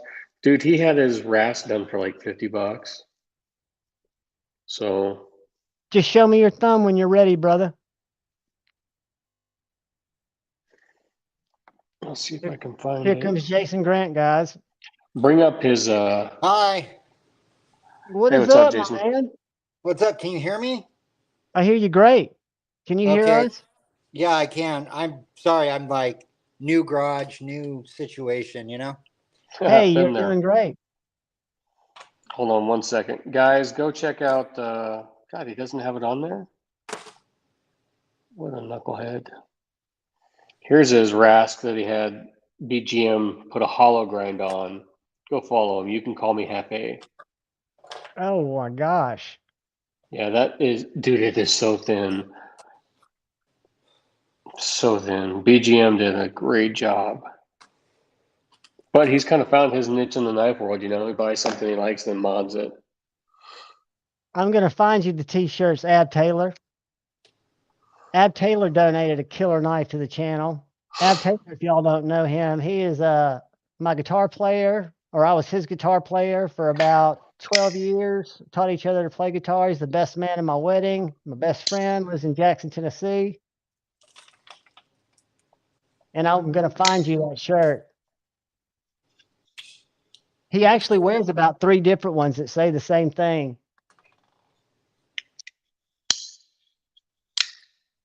So Jason, I'm sitting here flipping my tripper, but I've been Yeah. talking about J-Cals too. Cool. Didn't know, I said you had some kind of cool stuff talking about coming down both pipes in the next few days. Yeah, for the holiday weekend, I'm gonna do the trippers if people reach out to me for $200 shipped. That's the best tech knife, guys. It is drop shutty. It is a very aggressive Tanto. It is worth $100 more than that. But just go to his IG, Brass Brigade, and DM him. Do not go to the website and expect to get that deal. Yeah, the sooner I get rid of those, the sooner I can do the Gripper V2. Which is a sick knife. Yeah, it's gonna be kind of like this guy, but it's gonna be about a 1/4 inch shorter. You know? But guys, this has multiple deployments, and what I love about it is a little coffin cut out for the deployment hole. Yeah, the coffin. Front flipper. Traditional flipper. Whoops. I got one of my prototype trippers. Dude, this thing on our move, you know, we just moved to a house. This thing saw some miles. Oh my God. Has Sharpie on it. What's that? Did you cut and pry with it? I did all sorts of stuff with it. My whole move, I used this knife for the whole move. And then I also used this little like EDC box cutter I have. It's called like a Gel Tech Rook. Those are great for cutting boxes and stuff if you don't want to destroy your edge. But we're back. Yeah. Anyways, you check this little J-Cal out. Dude, that Bowie is sick. I meant to message you after I found those. This one's a chisel grind. Now, what? That one looks a little shiny. Is it a little shiny? Yeah, a little bit. This is like a vintage patina I do. It's acid etched, and then I take gun blue on it, and I put a little bit of wax on the knife before I gun blue it, so it gives it that kind of not perfect effect on purpose, if that makes sense. Stupid question. I'm holding my little one in my hand. If you look down at it, holding it in your hand, poking it out, is the chisel on the right side or on the left side? It's on the right side. Dude, I might want to add that one. Is that one sold yet? This one is not sold yet, no. Which ones do you have available? Because you're also going to start doing some drops on Fridays, right? Is that the plan? Yeah, so I'll still do like custom orders, but the problem with those is I'm so ADD that it ends up taking longer than I expect. And I mean, the longest it's taken me to make one for someone is probably 2 months. But that was in the middle of the move. It usually takes a few weeks, but I don't know. I'm just weird, you know? So I think it's easier if like every week I just make 4 or 5 knives and then just sell them, you know, ready to go on Friday or Saturday, you know? I love that. Because again, I think Maker's Choice gives you something unique, and it gives you something that you've kind of looked over and decided it's up to your standards, and somebody's Well, going to like it. also that way I can do like this week I'm doing kind of like the American vintage theme where everything's kind of like that patinaed, you know, gun blued, battle worn sort of look. This one has Gicarda with red liners. This is a battle bar. The battle bar. My friend A to Z told me that if I talk to you tonight, that he's definitely still in on a big battle bar. Yeah, this is You made him a Doom edition, one of the early J Cals. oh cool. Yeah, the bigger one. Yeah, Jeff Woods, you've worked with him before. Yep. Yeah, but Dude, yeah, I those think Bowies look sick. yeah, I like this little dude, right? And I Yeah, just he looks.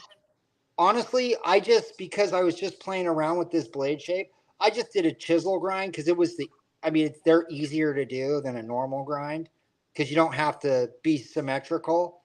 So I don't know. I was just doing this as an experiment, but I like this one. It looks very slicey. Yeah, it's deep. I did this on a 8-inch wheel. It's 3/16 of an inch thick, 80 CRV. So it's super thick, super deep. I mean, look at it. It's super freaking. I don't know Dude, how that edge well. looks sick. Yeah, this is. I actually got inspired. I followed this one guy. He goes by like Will Pugs or something like that on Instagram, and he has a lot of these kind of knives. You know, like the weird little fighting knives and stuff with this type of shape. So I just kind of saw the knives this dude liked and just made this because I hadn't made one until this one, you know? I'm gonna make you big. Yeah, dude, that is so good. My mini J Cal, I call it my little pint. I did a review on it last week, Uh huh.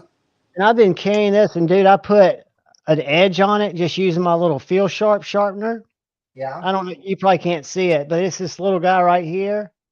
And this fits my hand absolutely perfect. And it's got just enough knives or blade to murder boxes and cut really anything. Like if I was doing craft cuts Yeah. or if I had to save a Slurpee. I mean, this is definitely a Slurpee saver. And I neck knife this thing and it's so light Oh, yeah. The little dude. Yeah. The one I sent you with your tripper, right? with the tripper. Exactly. I Yeah. call it the J Cal pint or the something pint. That's cool. Look, I made this dude a little brother too. Ooh, how long's the little brother? 5. Is it sold? Nope. Okay, that's the one I'm interested in. And This this one's gonna have black G10 scales with a very thin white and black liner. I love I that. actually already I started the scales tonight. They'll look similar to these scales, but the white liner's thinner than this. It's like a pinstripe.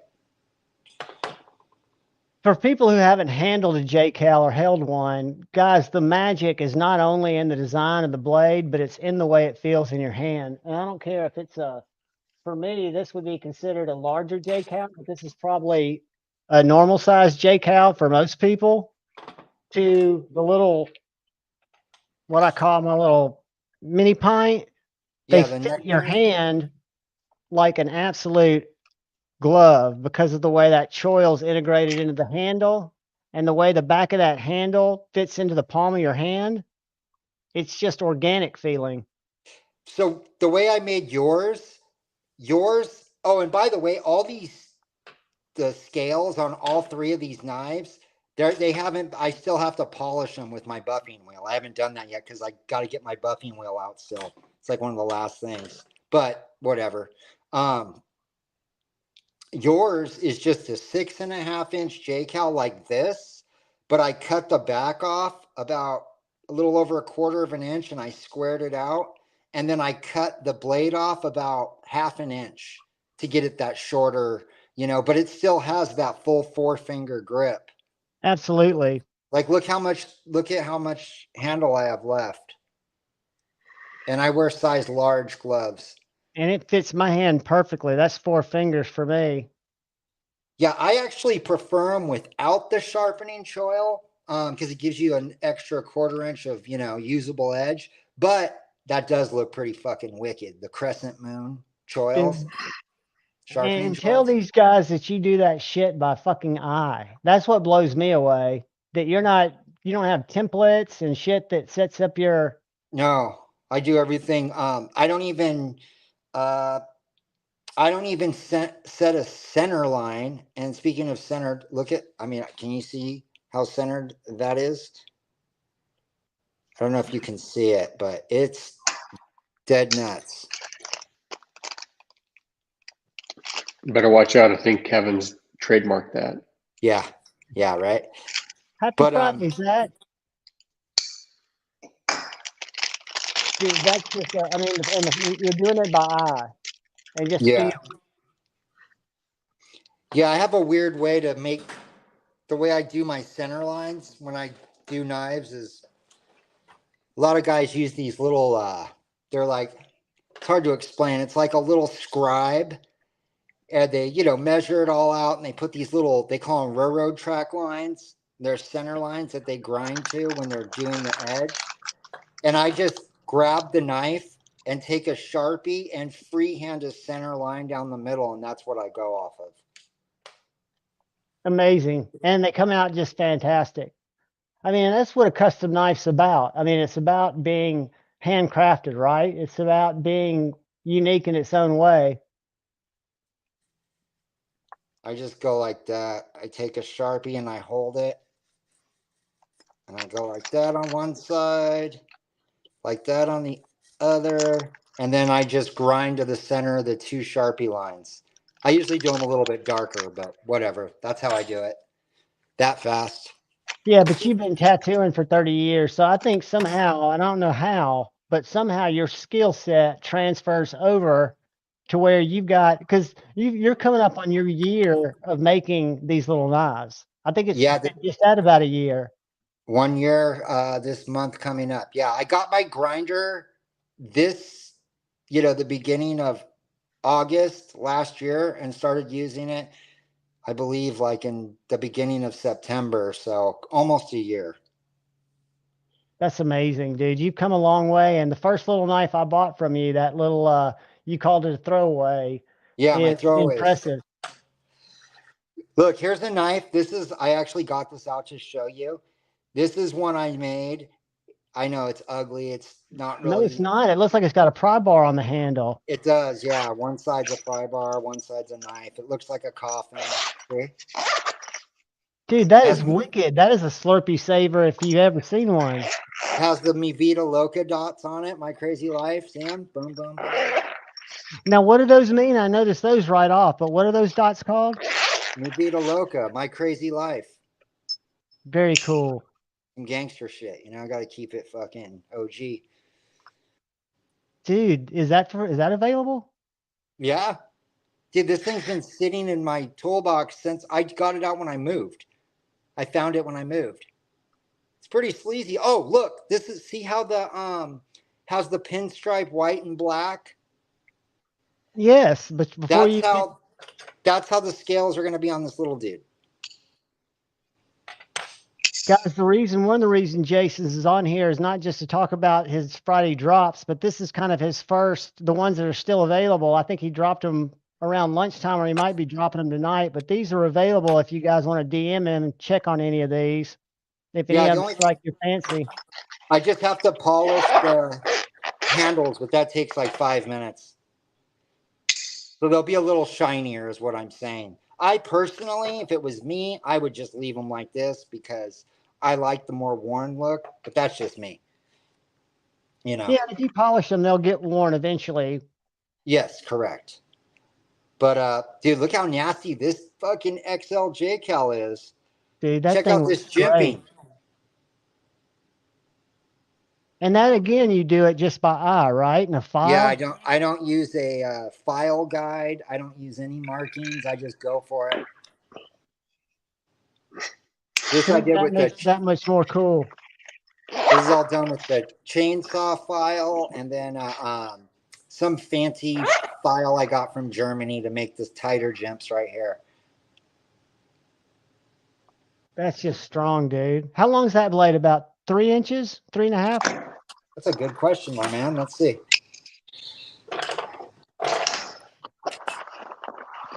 This knife is just about 8 1/8 inches long. Blade's 4 inches long with 3 3/4 inch cutting area. Nice. And Very the handle nice. is 1, 2, 3, 4, 4-inch long handle.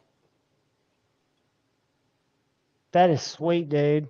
And I'm telling you, your sheaths have come a long way too. Your Kydex sheaths are I wish I absolutely had. usable.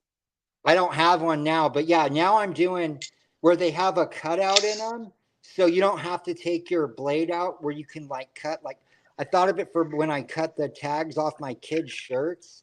You know how they do the little cutout in the sheath where you can use the blade to cut something real quick while it's still Yeah. in the sheath. I've been doing those lately too. Looks like a And little nudge. yeah, and I put little jimping on the sheaths now and all that good shit. Dude, that's awesome. Dr. I Drew, wish. dude, what is up, buddy? Can you see how thin this knife is behind the edges? Am I showing that at all? It's very apparent. I mean, it looks like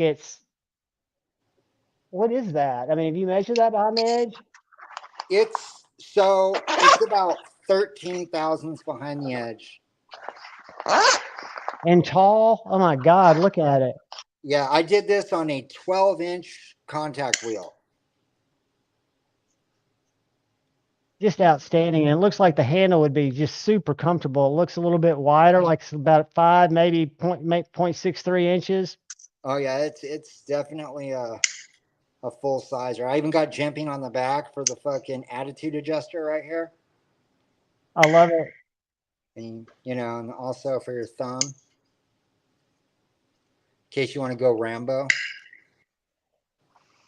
I just love the way you put your creativity into what you're designing. I mean, to me, they're knives, but they're also just, you don't see them every day, right? They're not knives that are just knives.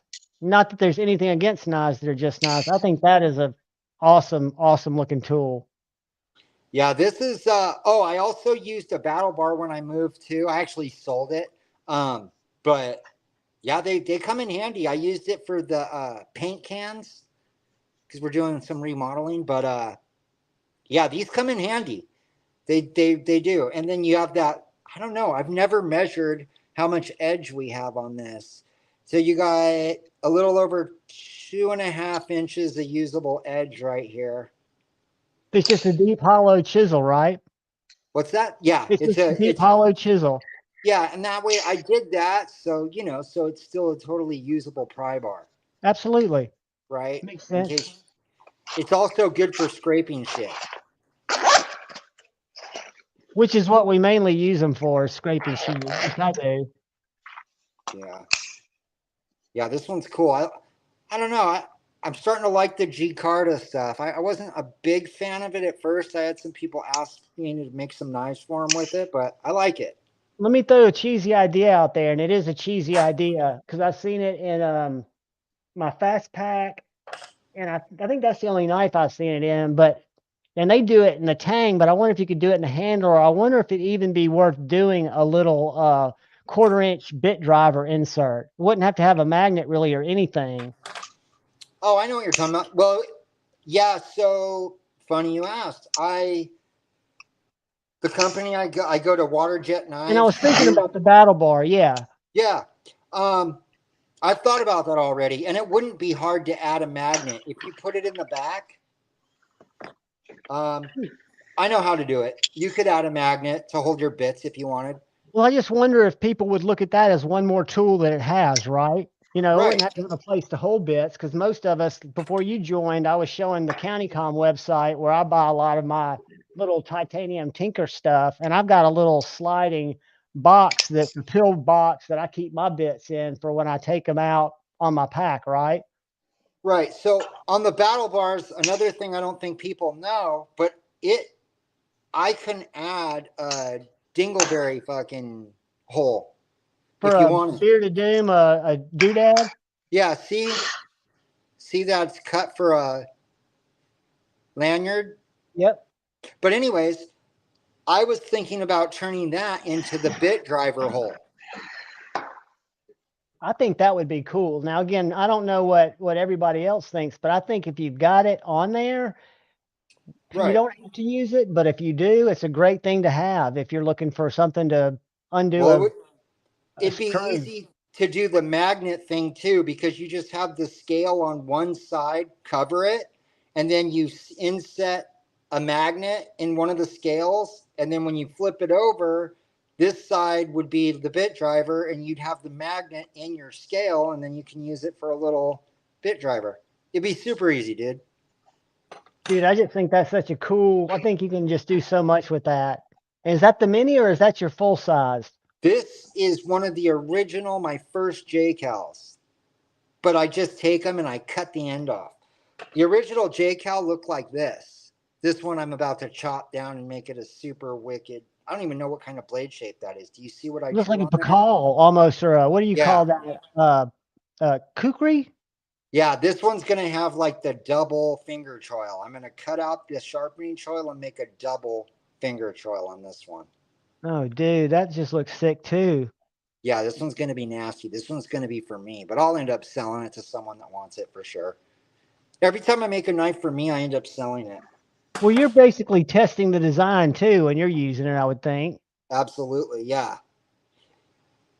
Yeah, like yeah, you should see one of my first original grippers, one of the prototypes. The You're right, dude, Kiridashi Homer. I'm sorry. yeah, that's what it's called, right? Yeah, Kiridashi shape. He corrected me.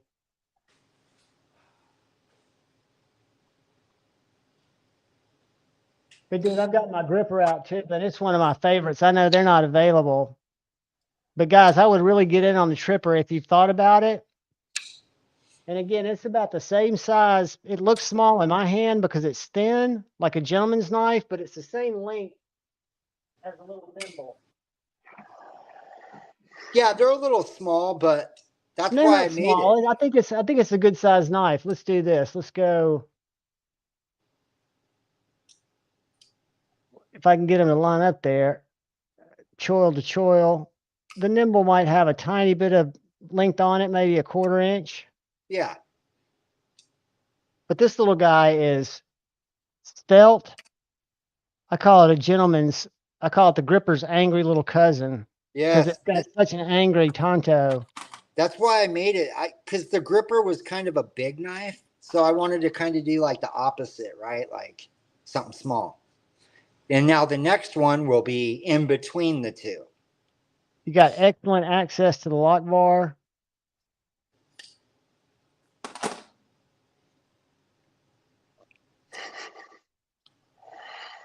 Ooh-wee. Did you guys does anybody in here follow me on Instagram? Did anybody watch my stories today? I haven't seen it yet, but we can watch it now. I'll follow you on Instagram. Let me find it. Let's see it. It's super fucked. I love that. Let me see. How do I go to stories, posts? Is it called stories? It's I'm stories. talking with another bin builder right now. Let's see. Let me go here, and then I think I can go to I can go to my homepage and scroll for stories. Let me see what this looks Whatever like. the little circle thing on top. Yeah, and I think this is just your profile. I think I have to go to home, and then I have to scroll up here. It's populating them. And again, if the screen crashes, guys, hang here with Steve and Jason, and I'll be right back. Sometimes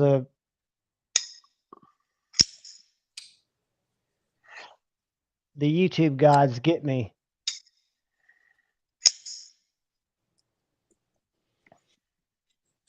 Here we go. Let's see. There it is. Ooh.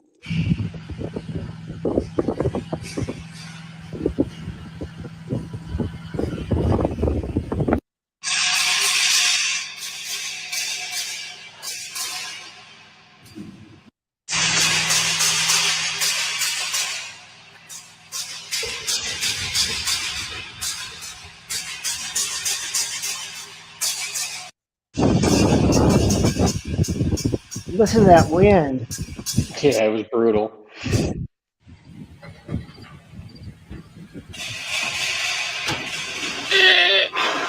You put them from the ground up, or That you looks just fixing that one? That legit. looks hella scary. So this, we start, you build the roof first and then you jack them up. You build the roof And, first, and then you lift it. You lift it and add a ring on. So this bin, I was called in to consult on it. Another crew built it, and there were some concerns with the farmer. So I spent the day looking at this bin, and it's super fucked. Well, it looks like the stairs weren't even attached in that one area where you turned. Well, they're not. They're angled like this. I mean, they've left bolts out. Oh. These things, these long things there, they're called stiffeners, and they carry the load the way They the should be bins are flush, designed. right? They should be flush with that support. And there's not. They carry. There's the end of my day. So they carry the load, the pressure. When they fill it with corn, it's pushed out on the bin wall, and then the stiffeners carry the load. And I feel bad for the farmer. It's a brand new bin, and it's fucked. Is that something that you have to look out for there? Shoddy contractors coming through and getting you a better deal and not doing it right? Yep. So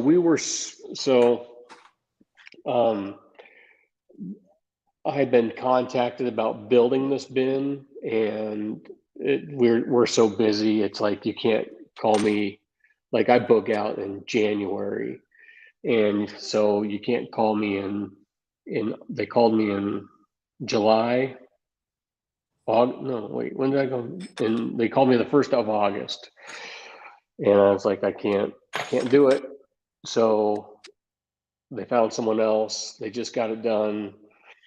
Farmer had some concerns, obviously, and they called us in and just looking over it. So, like, I was pointing at the nuts. So this manufacturer, Brock, their holes are oval, so they require like a flange nut to cover that oval so it doesn't pull through.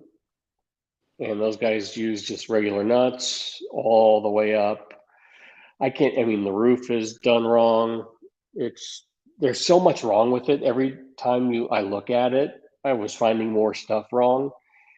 And so they're going to send an engineer out from the company. And I told the guy today, I said, well, let me know what happens. I'm pretty sure you're going to have to tear it down and rebuild Build it again. Yeah, Yep. hopefully it'll be covered by there. You'd have to go up to the builder and the dealer who hired the builder. And I mean, I was talking with a buddy today. It would cost, $70,000 to tear it down and rebuild it.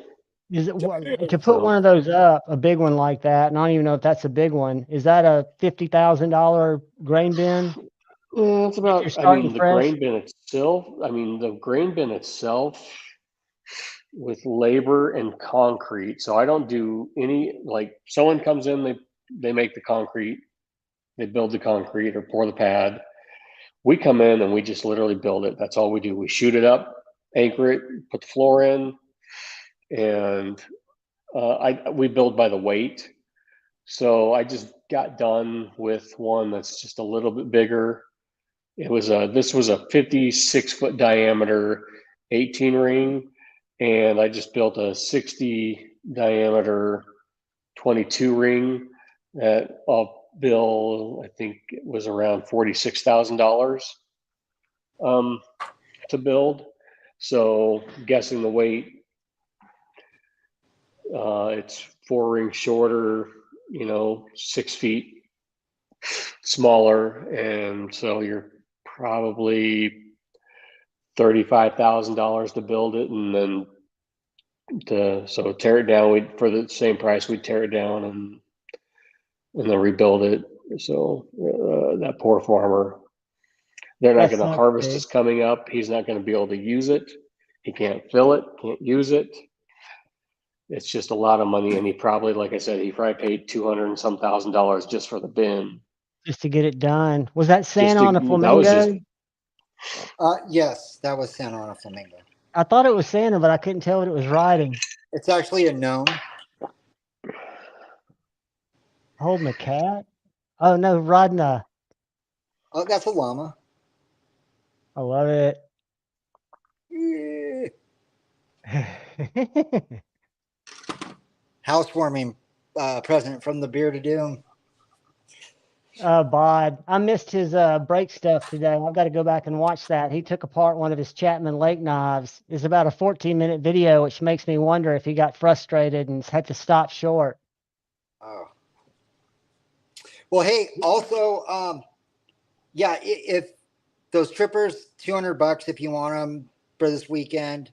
And then if you bought one already and you didn't get it for that price and you do want a J-Cal, I'll do it. I'll give you like a huge discount just because I feel bad. I hate buying a knife and then it goes down in price like a week later. That sucks. So. Well, you're doing a Memorial Day sale to make room for the gripper too. So I think that's more than fair. But, yeah, thank you for letting me come on. I'm going to go in and eat. I heard my wife come home with food. I'm starving. Dude, I'm so glad you stopped by, and tell your wife and your baby I said hello, and thank you for letting you join us for a little while. Thank you for having me on. Have a good night, guys. Thank you, Jake. Hey, you too, man. All right, brother. Peace, brother. Be safe. Bye, Later, guys. my man. So do you think, I mean, hopefully he can get it done just by having the company stand behind their shit and not have to get a lawyer involved? Because what would they won't, I don't think, because he said, like I was talking with the farmer today, and he said, and the bad thing is, so it's a weird situation all around. So people always ask me, like, do you sell the bins? No, I just build them. I have about 10 or 12 dealers I work for, so they're like car dealerships, right? There's different manufacturers of the similar bin, but it's different. So they make the bin, and then there's dealers that sell the bins. They sell bins, they sell pivots, they sell dryers. And so there's a pretty big, my biggest dealer in the area, like who I build the most bins for, he called me right before Thanksgiving last year and let me know that they fired their salesman. And later that day, the salesman called me, letting me know that he doesn't work for that dealer anymore and he's going out on his own. And it was this guy. And he was kind of shady before. Like, I didn't like working with him, and things have been much better for my main dealer on that side. This guy's a whole lot of talk, and says a lot and doesn't do a lot. And I feel bad for the farmer that he went to him, like he went with this guy. And maybe he's not going to cheaper labor that wasn't qualified to put it together. He does, and that's exactly what he did. And these guys have really no business doing. I mean, they could maybe fill this bin one time, and it would maybe hold up. Maybe the second time it splits open and does either kill someone or does a bunch of damage to their other stuff around. They've got other bins. Just the wind out there that it's not sound. I mean, any inspector that comes out there and looks at it's going to be like, holy shit. And it's not, I made a video. I don't know if I'm going to post it. I made a video today talking about it. I don't know if I'm going to post it, but I mean, just the way they did the roof too, they did the roof wrong. I mean, the bin's going to have to, for someone like, so all those stupid little nuts, there's I don't know how many are in a 10. I mean, maybe there's 2,000, nuts that need to be replaced. For you to build scaffolding on the inside and get a genie and have two guys replace nuts, one because one guy has to be on the inside holding it would cost a fortune in labor. Just in time. Yeah. So it's a real shame. I feel really bad for the farmer. And this is just a dumb question because all I've done is built houses, worked a cell phone, but are there inspectors that have to view it before is there a certificate of occupancy type of thing? Or Not really, because it's not like a dwelling. It's just right, it's outbuilding? they consider it like equipment, farm equipment. So it's not even considered like an outbuilding. And it's funny, there's a giant YouTuber called Cold the Corn Star. He's a huge YouTuber in Iowa. And a couple of years ago, he had a giant bin project put up and called it his $1 million bin project. And it was from a manufacturer. So the bins came from MFS AGI, which are out of Grand Island, Nebraska company. And I'm lucky enough, I'm a preferred builder for them. So when someone calls in and says, "Hey, I need a grain bin," they'll give them my name. And so I was talking with the sales rep. I'm like, "How do you guys like this situation?" Because this giant YouTuber with maybe 1 million subs, I don't know how many he's got now, 700,000. They've had some issues with the project, but it wasn't the bins that they had issues with. It was all the leg, which is like the tower, and they spout down to the bins and all this stuff. And bin builders don't do that. That's a separate crew. That's called, they call themselves millwrights. They come in there, they do the welding and the custom fabrication, and they screw the pooch. And in all his videos, he calls it the bin builders. And he's making AGI, which is, well, it was a MFS, which was a Grand Island company. AGI is a worldwide company. I mean, these bin builders, these bins, they're shipped worldwide, to Sure. all over the world. And he's putting them in a bad light, and they're not happy about it. So, like, hey, how do you like that guy's videos? And they're like, we're not talking about that right now because there's some litigation on both sides. Because he's a young kid. He's a YouTuber that's, it's all about clickbait and Going viral. I mean, I yeah. believe Oh, that's he why is. And I had all a these, scroll earlier that said free Fauci. Most people probably don't know who Fauci is, but he's an old streamer who's been going live for 24 hours for like 10 days until he swatted himself and got put on 5150 hold.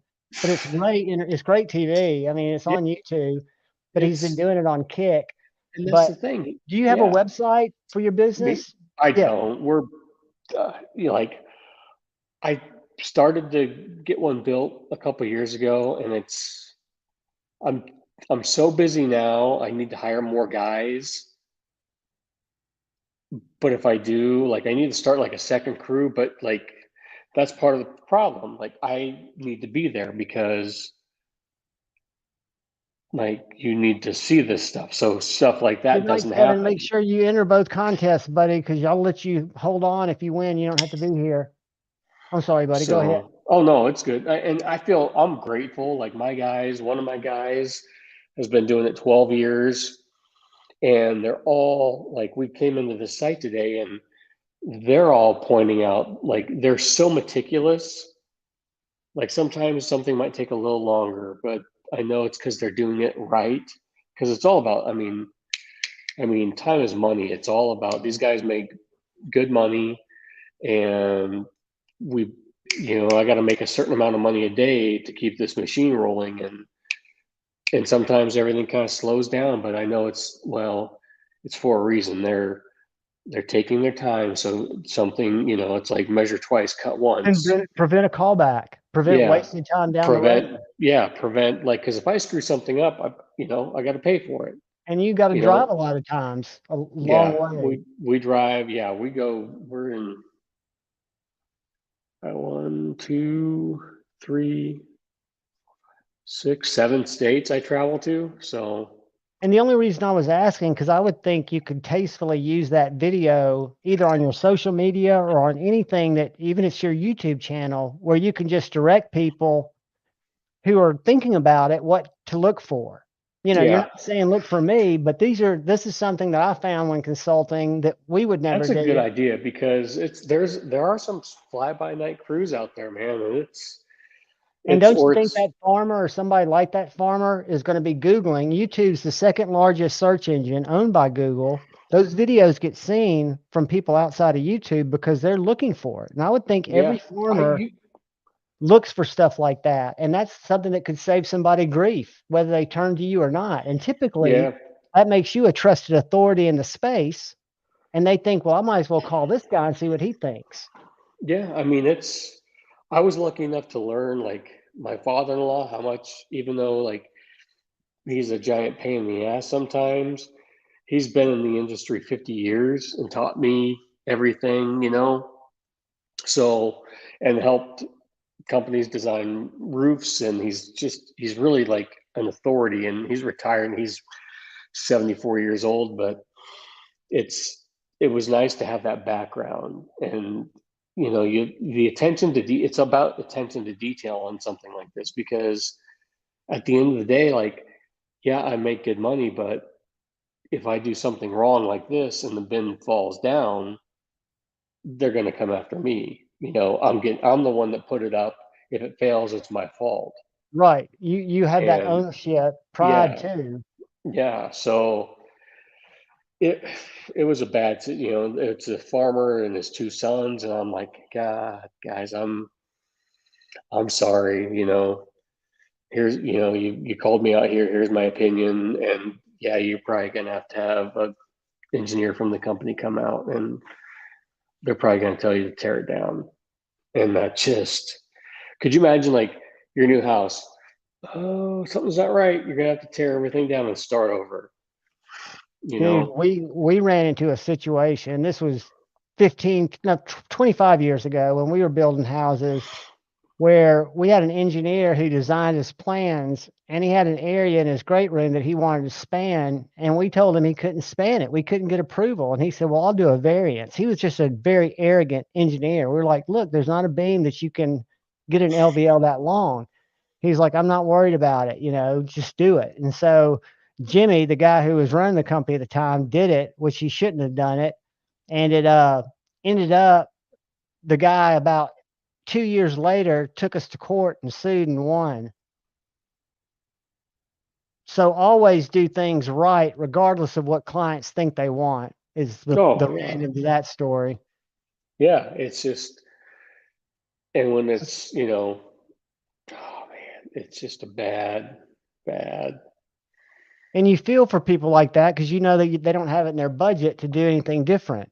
Oh yeah, and then so, you know, the bin's a circle, and it's it needs to be pretty like, and everybody thinks because it's a circle, it's going to be perfect. Well, these sheets come. I mean, the sheets come, you know, and what's that? No, I was just getting this ready to make sure everybody goes and Oh, enters the giveaway, because right now we have 69 comments, and the video, guys, is posted at the top of the stream. It's pinned. What's up, Pat? 1 minute knife review. Go ahead, Steve. I didn't mean to cut you off, brother. um, you know, everybody thinks it's going to perfectly circle. So it's like, say it's 60-foot diameter. Um, well, I mean, the sheets are curved and concrete's not perfect. So the bin sits down and pushes in on one. So, I mean, one of the most important things is like we jack the bin up, and once it's ready to be anchored, I mean, we spend a lot of time getting it as round as possible. So there's a sweep that goes around that helps clear the corn out.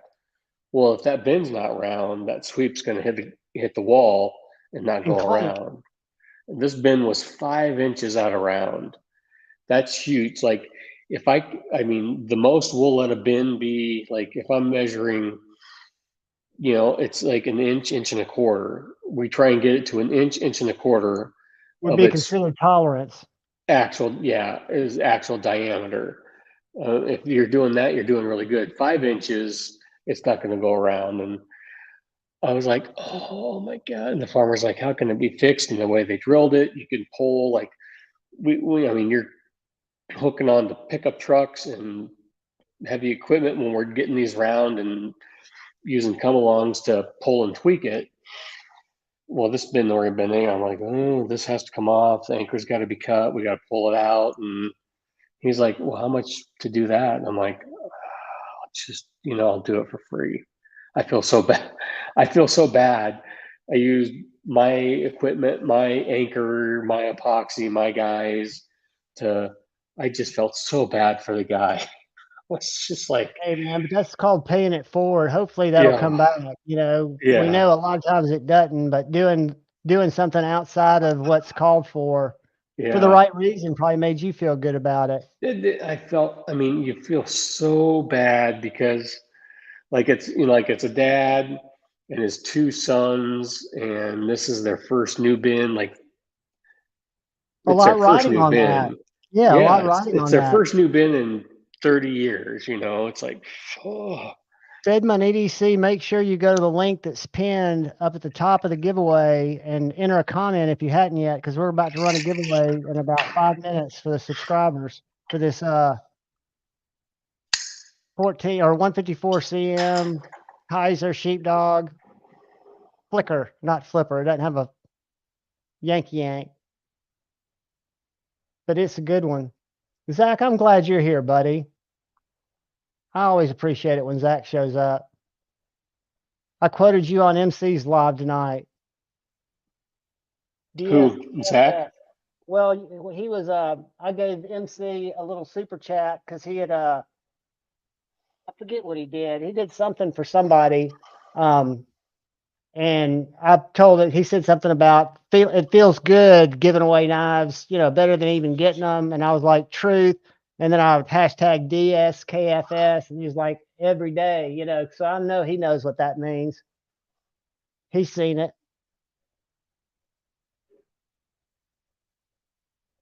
Let's see how many comments we've got. If you guys have added any in here. If not, we'll go ahead and we'll pull for this one.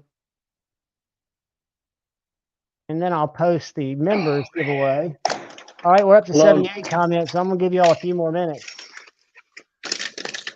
Dude, I love the DOC. Sorry, I just looked up. I'm talking to another bin builder from Kentucky or whatever's been talking to me about this project today. I think the DOC is great, and you got to look for them. Like I traded this from Dave. I don't know what they're worth, but I've seen some guys I've seen some of them. Guys are like, oh, $800, but recently I saw one for 400, one for 500, and I think for that money, yeah, That's a gorgeous looking knife. Now, what is that? You call it a DOC? DOC. Okay, so it's a Strider and Marfione collaboration. So Ah, Microtech made it. It's based off the Strider SMF, but it's got Microtech's little tweaks to it. So it's a flipper. It's got these giant studs that you can, or these whatever, but you can use them. And it's a flipper, and it's on bearing. So if anybody ever wanted a bearing Strider, but so it's you know, it's like a bastard child. God, but it's good looking. Frame lock? It is. Or Yeah. liner lock? Well, it's like what do you call that? It's like a Subframe lock, yeah. subframe lock. And they make a smaller, God, I can't remember the name of it now, but they make the SNG size. Curtis, go to the top of the chat. There should be a pinned comment for a video. I'll drop it in right here at the bottom of the chat. But all you have to do is go to that video and leave a comment somewhere in there, in that video right there that I just posted. That's all you have to do. I'm sorry, dude. Go ahead. No, Tip. Oh no, I mean there's customs like with, you know, when the Anthony Marfione hand ground, you know, the people want dumb money for. Oh, I just cut myself, mother fudge. God damn. Oh. It's one of those thin paper Yeah, I was like, little oh, you know, slicer. I've got Hadn't a even started bad to move habit of yet. doing this all the time, and I just caught it right. I mean, just a sick knife from 2013, you know? I love the thumb studs. They remind me of Max Ace thumb studs, just big and beefy. Dude, if you want to check it out, man, let me know. It's a badass knife. I love carrying it. A You know what lot I of saw people, on Microtech's website today? Because somebody had posted it on they've got a new Facebook. one coming out. They've got they had the stitch, but they only had the partially serrated and the serrated and the MSI, and the MSI was $295. Yeah, they're The not. stitch was like $310. They didn't Are have they them still marked up. available?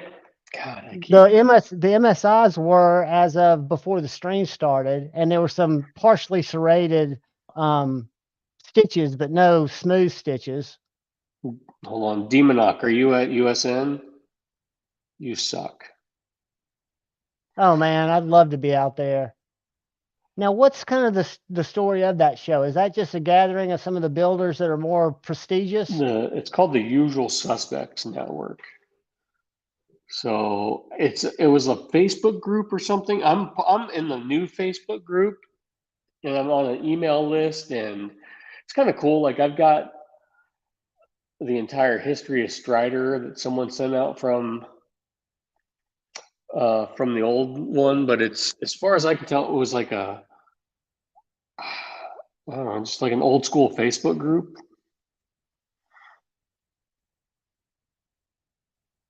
I mean, it looks like a pretty big, because I started seeing people posting Wednesday and Thursday that had made it out there. Yeah, I mean, guys go out there early because it's in Vegas. Is G-Ball on here? I G-Ball, you haven't owe me seen money. G-Ball. You owe me money, G-Ball. He's probably in here creeping because he knows he owes you money. He loves that knife, by the way. Have you seen his video? I watched the first one, which he didn't seem real interested. I thought he didn't seem interested in it or something. No, he But was then I just, hit him up. he loves it And, because I've seen another video of it. He's done a couple with it. And maybe it was on a live that we were on together. I don't know. But yeah, he was like, I'm like, hey man, do you want to? I've got someone else interested. He's like, no, dude, yeah, but I'm going on vacation. I'm like, oh, that's cool, man. I'm moving. I need to send them the box and the case. I've got all the stuff. Look who's here. What is up, up? Needle Dick? Look at that beard. What y'all doing? Geez, you're looking like Stevie. Jesus, I know. I need to shave. I mean, You are a mine's getting man. thick. A manly We're man. just We're making not up for what's not up top. That's it. I don't understand. It'll grow out one side of my head, but won't grow out the other. Dude, it looks It's regal such a though. we're so, I mean, we're just really kind of, I mean, we're just kind of screwed on that. I'm glad I don't really actually want hair on top of my head. The beard looks fierce though, dude. I love it. I don't understand why men want hair. I guess because they ain't got none. Yeah, I've got a wife now. I don't need hair. I got hair to That's it. trap her, and now she's, I mean, she's trapped. You used to have hair. You used to have a good body. Now I got a wife, and I don't need either. You got a good wife. That's all that matters. Mm-hmm. Did you see my Effing Grow 225? Oh yeah, yeah. I even commented when you keep wanting to talk about lock stick on Striders. My experience doesn't fall that way. I always say that. I've qualified it every time that I know the only one I've experienced has no lock stick. I think a lot of people, I mean, I attribute knives to like pickup trucks and guns. Like, you got your brand loyalists and your haters. Like, it's Ford, GM, and Chevy, and then it's like same thing with like Glock and Sig and Smith and Wesson, right? The guys that are going to hate on Medford are going to hate on Medford. The guys that are going to hate on Strider hate on Strider. So, I mean, it's like that with everything. They probably never handled one. Well, the thing is, you do get. I mean, when you have titanium on steel, you do get lock stick. Yeah. You get one or two big YouTubers or big, knife magazines back in the day that say it, and then it becomes gospel. But like I said, I've handled a few. I only own one, but I've handled other people's long before I bought mine, and I've never handled one that had lock stick. I've had some of the newer ones, none of my older ones. Some of my newer ones have. Hold on one second. I'm looking for the dog. She fucking disappeared. But lock stick is, the knives that I have handled, that I've had lock stick with other brands, and because back in the day, when they first started making titanium handles, it wasn't common to have, the Hinderer come up with that whole deal with or somebody did. I think it was Hinderer come up with the lock face, the insert so the titanium didn't touch the steel. But like the old Chris Reeves Sabenzas, the original ones, I mean, they were done the same way, and you'd occasionally get one with lock stick. And you could argue that for the price that for the roughly $500 that a Strider costs, that he could have one machined and put in, or he could carbonize the end of it, and I'll give you that. But a lot of what I bought, the reason for me, a lot of the reason I bought the Strider is that roughly the exact same knife it was 20 years ago when he first started making it. Right, because it's a great knife. Yeah, same thing with the Sabenza. I wonder if he and Ethan Grow came to some kind of meeting of the minds on this knife, because they don't put any Ethan Grow markings on it, but they don't ever put it off as anything other than an Ethan Grow EF225. Well, I think I don't know the law on it, but if there's enough different. Well, one, somebody said it earlier. It was either you or Steve said that Chinese don't recognize anyway. Right, but if they're selling it on Amazon, it seems like Amazon would. Well, but if they're able to show enough differences cosmetically, I don't know what Amazon's guidelines would be on that. Yeah. Then Amazon's going to let it slide. The other thing is, I don't think Amazon really cares. Mick Strider is a little guy that lives in the desert. I mean, just to be honest, I mean, he's just some little dude living in the desert, playing in his shop to Jeff Bezos. Mm-hmm. Jeff Bezos does not care, and Mick Strider knows that Amazon will have him shut down before he could fart. Just because of tying up with the resources they have. Right. Mick would show up with a $300 an hour lawyer, and Amazon would show up with a $3,000 an hour lawyer, and it would have 20 of them where he's got one. And you pick your battles, and I promise you, F and Grow is not hurting Mick Strider's sales. Mick Strider totally different buyers for sure. Well, Mick Strider couldn't even destroy Strider knives. So, I mean, if the thing's named after can't destroy it, then nobody can. That was before my time. What's funny is Dirk Werning. Yeah. You guys, I can't remember the guy he does it with. They do Alex. Their podcast, the EDC Hour or whatever. Yep, Alex from Watching Things, right? Yeah, Watching Cut. Yeah, Watching Cut. They talked about favorite makers or something, and they were talking about someone went to a show and met Mick Strider, and and this and that, and then they start. I just want to kind of correct if anybody watches that, because they kind of glazed over it. Someone in the crew said, or someone in the comments, like, well, it's not like, because there's Mick Strider, his wife Marissa, and Josh Lee, and then Mick's son is involved now again too. But Mick does just customs. That's what he does. Marissa, his wife, does some customs and production, and Josh Lee, those two run the production side. Someone had made the comment like, no, they've split again, because it was Strider, God damn it. Dwayne Dwyer was his original Yeah, partner. it was, yeah, but what was the SKI, Strider Knives International or something, was when it was Mick and Dwayne. And now it's, what was Dwayne Dwyer's involvement with Strider? Dwayne and Mick used to be partners. It was Strider Knives Incorporated.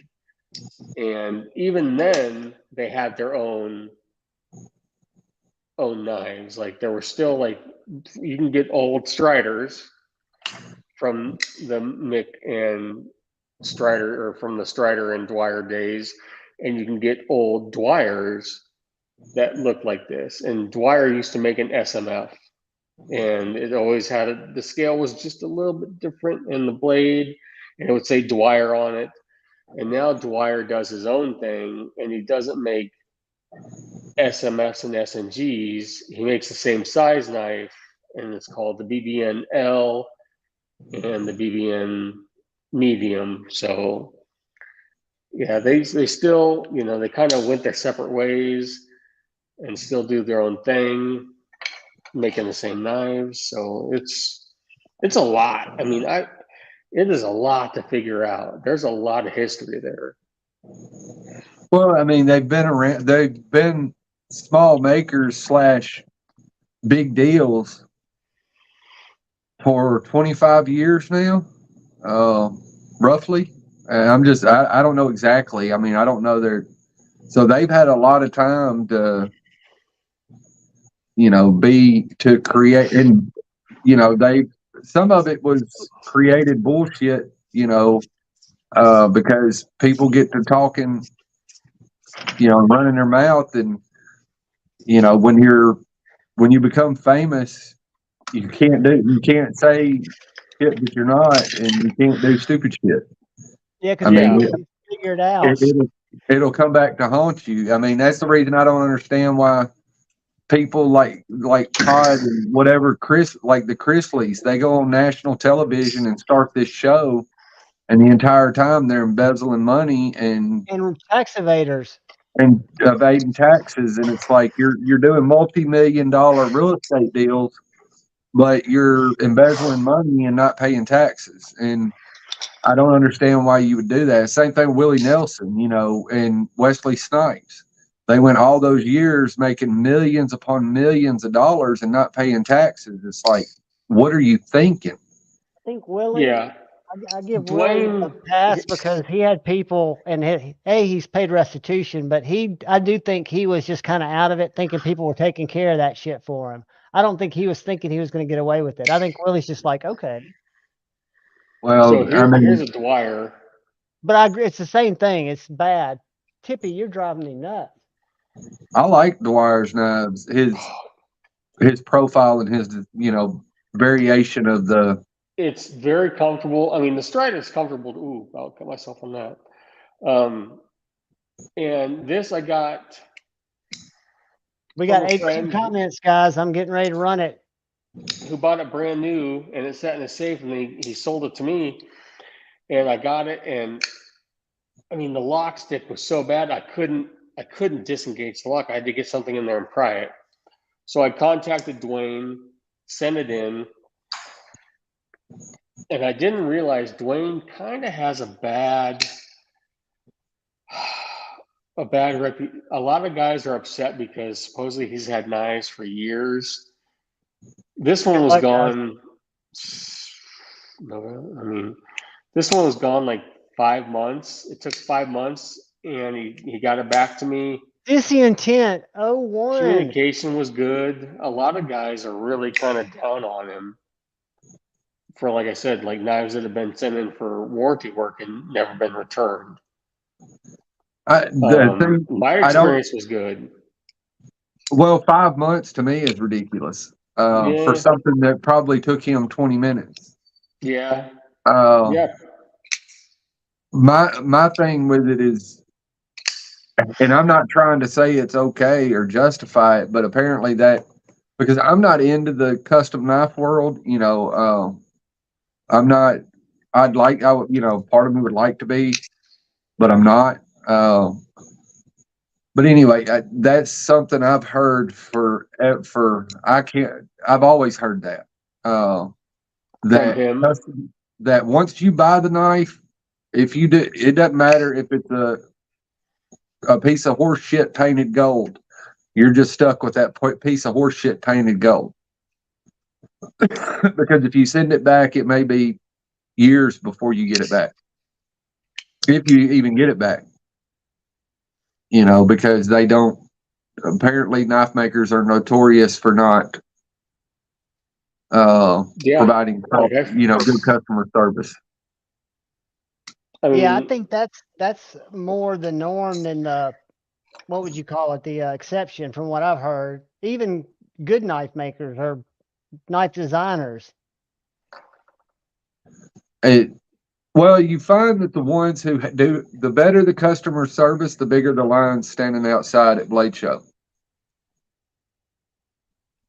Or at any knife show. At any knife show. And here's the thing, man, and that's the thing. Like, call us fanboy, but if I were to go to a show, a custom show, I'd stand in the Strider line hoping to get a custom at table price. Well, the thing is I don't know about Mick, but his wife provides excellent customer service. Yeah, people love so. I've heard nothing but great things about like Mick too. I guess there was a story. This has maybe been 3 or 4 years ago. So this That's so good looking, identical to this. This guy, and it was posted up in the Strider group and then taken down because I guess the guy was a douchebag. But story goes, the guy was like, "Hey." He was at Blade Show or somewhere in one of the shows and was talking to Mick and was like, "God, I love your XL Yeti. I'll never be able to afford one." And Mick pulled his personal knife out of his pocket that he had broken the tip off of and still using it and handed it to the guy and said, "Here you go." And the guy then took it over to Anthony Marfione's booth, and Anthony reprofiled the tip for him. Well, it turned out, and then they took it. I thought that was an awesome story. It was an awesome story on both parts, on Mick for giving away his knife, and then for Anthony for profiling the tip. Turns out this guy is a giant douchebag, and the night before was drunk and hitting on Mick's wife and whatever in the pit or something and making an ass of himself. So the guys, I mean, took it down. But other than the guy being a douchebag, awesome story. Hey, I really love your knife. I'll never be able to afford one. Dude takes it out of his pocket and gives you one, even though it's got a broken tip. dude. And then cool on Anthony for Tony Marfione for, and then fixing it. Too bad the guy was a douchebag. That's how it goes sometimes. Mm-hmm. Y'all keep talking. I'm just playing with this members only video back here before I show that knife again and hope that the members are getting let's see if I can put it unlisted. I'm trying to find out a visibility where I can. When you do knife giveaways, you need to do a blind giveaway. You need to get a knife, not the one you're going to give away, or maybe, and flick it so they can't see it, and the people have to guess what knife it is, what you're flicking. That's not a bad idea. Let's see, where is this video? I'll be right back. I'm going to take the dog out. So y'all start entering if you haven't, because I at any time could pull this if I can't get it to do what I want it to do. Which I'm wanting it to just let it go unlisted. So I can, where is that? Oh, I know what it is. It's under unlisted videos now. Guys, I need to learn how to work YouTubes. So do we all. I need to post some videos. I think I'm going to post a tool belt video tomorrow. Exciting. Dude, I would. I mean, I'd post. I did a couple of years ago, and it's got a ton of views, man. I posted a multi-tool that got more views than I expected. And the videos that, for me, consistently get more views are fixed blades by like 6 times more views than my folders. Even popular folders, a random fixed blade, I think it's just more appealing.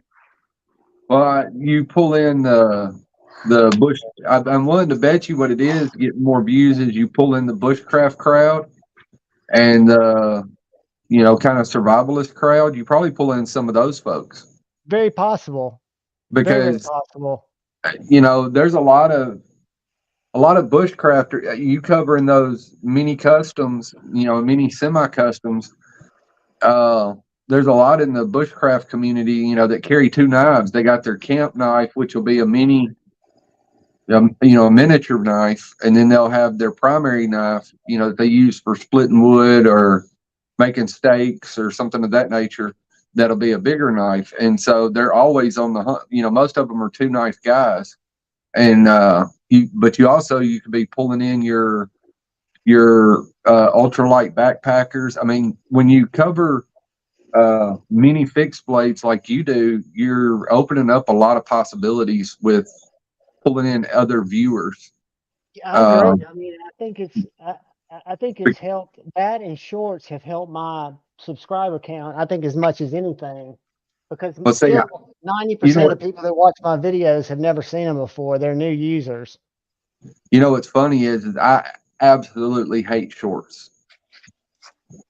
Oh, I do too. And I only do 16-second ones. Mine are all 16 seconds.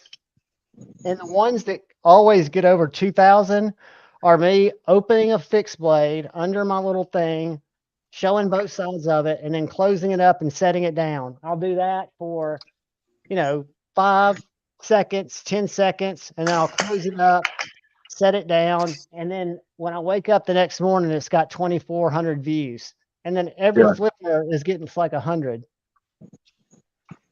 Guys, are y'all ready for the member giveaway? Has everybody registered? Because that link might not work anymore that I pinned. Because I've changed it. The shorts show up in a search. Like if I searched for a particular mini knife, would it show up the shorts? Because Yes, if I tagged it, so if I go down here and I search, let's just do a search for a knife. And I know some that Stas has got some shorts on, but it does pull them up if you tag it, which for me, I don't usually tag them as a knife because I'm wanting people to look at it, not knowing what it is. So let's say we went for but I'm saying that if I was looking, like I was saying a minute ago, with pulling in people from other genres that would carry a knife or use a knife, if they're wanting to take a look at a particular knife model, and so they they go into YouTube and they look up, a particular knife, and just because my brain ain't working, say I wanted to look at an SE3, would shorts for an SE3 show up, or an SE Azula show up just like videos for those knives would? Well, check this out. This is a Scout 2.5. I just did Griffin Scout 2.5. There's my video, I guess, because it knows it's me. But then here's a short right here for a Griffin Scout. And see, that's what I'm saying by having those shorts where you're getting the extra views, is you could have a backpacker that's not normally in the knife community, but is looking for that knife and maybe saw it somewhere else. Somebody in their backpacking community said, well, why don't you check out the Griffin Scout? And so they start looking at videos, and, they go on YouTube and put it, and then you've done a video on it. So you just pulled somebody from the ultralight backpacking world, or some urban survivalist that lives in Tacoma, Washington, that thinks the zombie apocalypse is going to happen next week, but he needs a knife for his bug out bag. And somebody said, well, why don't you check out the Griffin? And so he does, and now he's watching your video. And so I think with that, you're liable to pull in a lot more potential. She's absolutely killing it. Melissa Blackwoods. Do you follow her? I've never even heard of her. I met her at Blade Show. She was on 2 seasons ago of Naked and Afraid. You know that show on Discovery? Yeah. So she's a legit bushcrafter chick, but she went to her first blade show this year and started a YouTube channel. Like this one's got 12 million views of her just trying to open that knife. But if you go to her channel, it's a good follow because she does. Let me see if I can get to it. So she's up to 398,000 subscribers, and most of what she posts are little shorts. She does videos too. Well, what it is, people are waiting for a titty to fall out. Well, she's attractive, but she's also legit. Because I mean, she's got a video on catching turtles. I mean, she literally did, and I didn't watch her series of Naked and Afraid, but I think they won. But she actually gets out there and gets dirty and catches fucking turtles, man. I mean, I wouldn't do that. Ain't nobody gonna pay to watch you do that, John. No, that's true. And see, that's I've the got difference. shorts. I don't think I understand how to tag a shorter. I've got some shorts, like you said, that do a ton of views, and I've got some that like do 50. I tag every single one of mine the exact same way, and I'll show you what I tag them. Very simple. Shane showed me this, and then he quit tagging them. And some of them do. My fixed blades blow up. My other ones don't. But I tag everything. YouTube Shorts. Hashtag YouTube Shorts. Hashtag Shorts. Hashtag YouTube Short. Hashtag Short. So singular and plural. Those are my only hashtags. Does it matter what order you put them in? Nope. You think, or okay? Because I've flicked them around just to see, and it doesn't. But what does matter is, look, these were all posted within 5 minutes. The fixed blade is already over 1,000 views. The closest one's 329. So if I go and look at last night, this one I posted before I went to bed, it's almost at 2,000 views. This one's at 2.9, just the fixed blades. Now this one Riot got some views, but nothing else breaks 300. But all the fixed blades people love, and the EXO people love. Look, this little Amsler razor, this is the only way I shoot it. I open it, show it. You can't even see it because it's about 3 o'clock in the morning. Then I close it, and that's 3,000 views. Go to mine real quick. Can you go to mine and see what I'm? Because mine are not like that. But see, that's the thing, John. You can set them to 60 seconds, but they don't get viewed as long. That's the thing. Like I said, I think it's just you're attracting a larger group. Well, this one's got 1.5. There's some for 3.4K. You're getting a lot on folders. Yeah, but the other's like 100. Well, that's how mine are. I mean, and I've got some Medford ones that go. But it's totally random because I tried that. It is, because go down and look at them all. Like this is 3.4. The trick is to have it be something that's unique so that when people are scrolling, even non-knife people, because that's where I get my most hateful comments. The ones that blow up where I've got driving and flipping ones, sometimes those will go 3,000 to 5,000, and I get hate on half the comments. So I think when people are scrolling through, they might not even be knife people, and they might look at this knife because it's so unique. And the only thing that counts as a view is if they stop scrolling. So instead of just scrolling, if they stop and watch any of it, that's a view. Really? Yes. Because I've got, there were some Medford ones I did last year that got 28,000 views or something stupid like that for me. Last year was a different game too, because I don't think a lot of people have said that theirs have fallen off compared to what they were like last year. So you can go by popular. Yeah, I mean, this one's got 28,000 views. Oh, that knife is in the garbage. I miss it. Medford. That bring back bad memories. Fuck, I love that knife.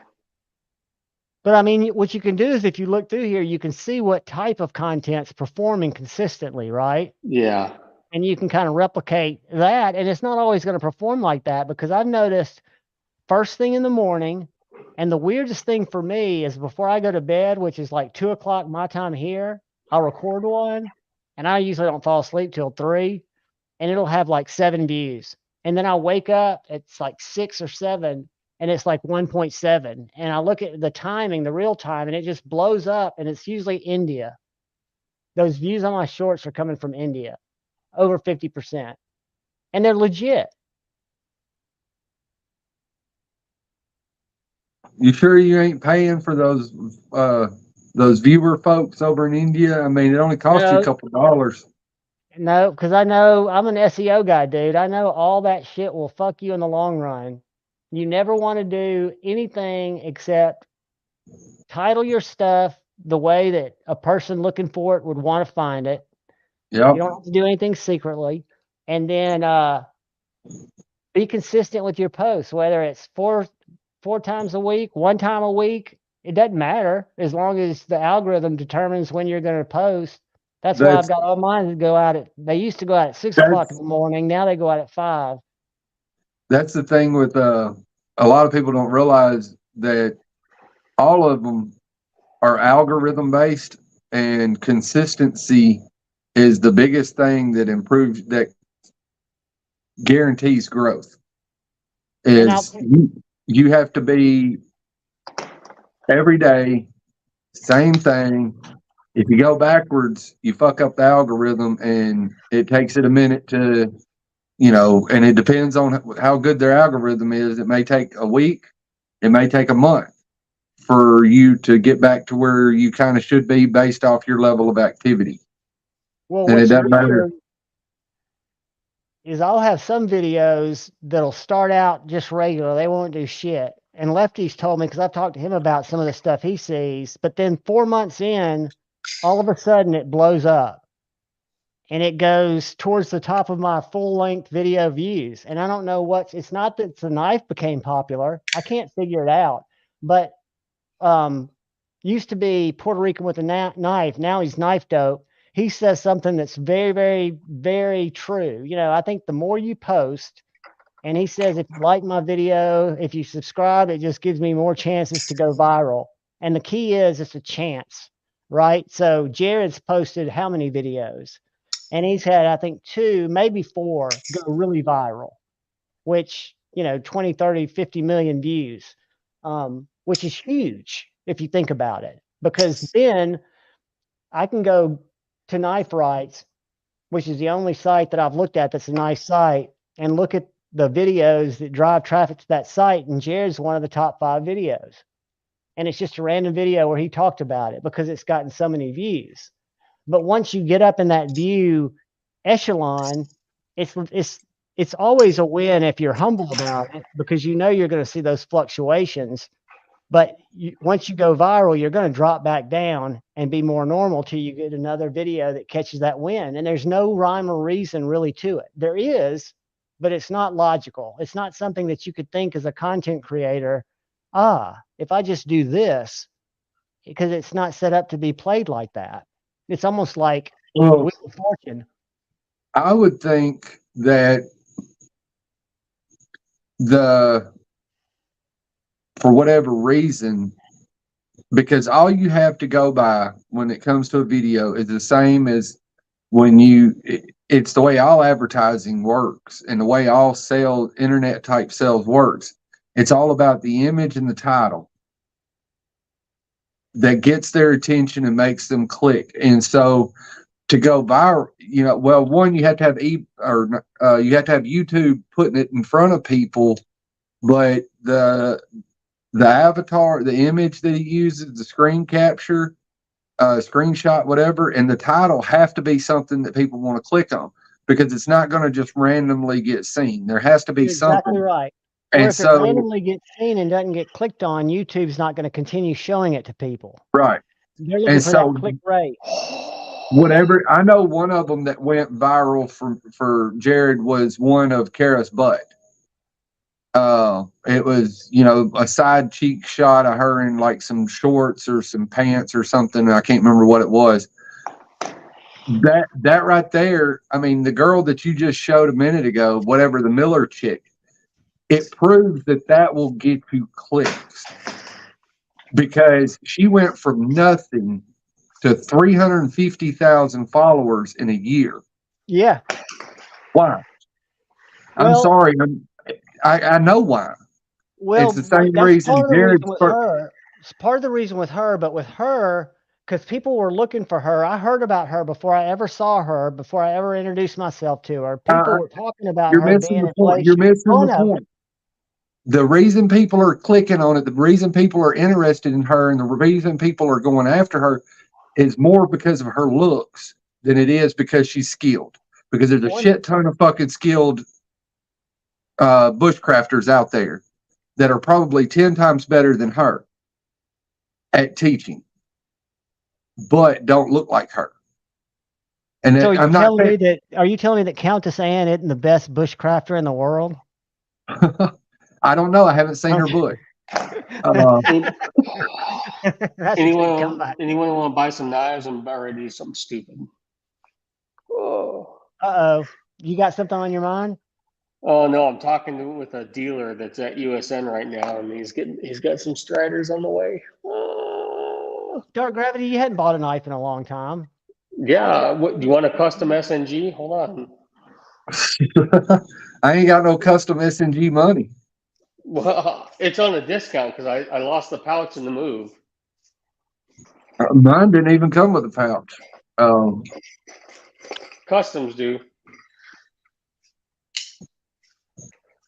Anybody want a Demco? Twang thing, I think 200 of the gray and 200, it might have been 150 of the gray and 150 of the apocalyptic black. I might sell this thing. But I know he's got several left. But no, my whole point is about the whole thing with knives and Jared and the Miller chick and all that kind of stuff. And there's nothing wrong with it at all. Don't take it as I'm bashing. Is hot chicks sell. Period. And you have to be honest about that part of the equation, or otherwise you're never going you're going to be beating your head against a wall. No, I totally get that because half of the people in my feed are just I don't know what the fuck you're talking that have about. nothing to do with knives. And I don't click on those, but I must pause on them enough for the algorithm to think I want to see them. But Steve, you got to skinny dip and catch turtles. Then you'll go viral. How about toads? There are fucking toads all over this fucking house property, and the fucking dog is just fixated. It just sits at the back door and cries and looks at these toads. And I'm trying to find out what kind of toads they are because you don't want them to be venomous and him eat them. Because toads are, I guess they're poison. Yeah. I think all toads are to some degree. That's their defense mechanism to keep. Yeah, it's shit. From eating the bugs and shit that they eat. It causes them to secrete, a level of toxins. I think obviously poison dart frogs, it's really strong, but I think all toads do it to some degree. The girls are, they let the dog out and they just leave this door open, and a toad got in the house in the basement the other night, and the dog is freaking the F out. And I go downstairs and I can't figure out why. I mean, it's just just going bananas. And then this toad I see along the baseboard, and toad in the house. Man, I'm telling you, a bug assault shredder, I'm telling you, it could take out a toad. It could definitely fill a toad full of salt, ready to just soak for those soft frog legs. Because you wouldn't believe, do you know how big toads poop? Oh, yeah. Oh, I've never seen toad poop. It's huge. It's in the driveway, and my wife's pissed off.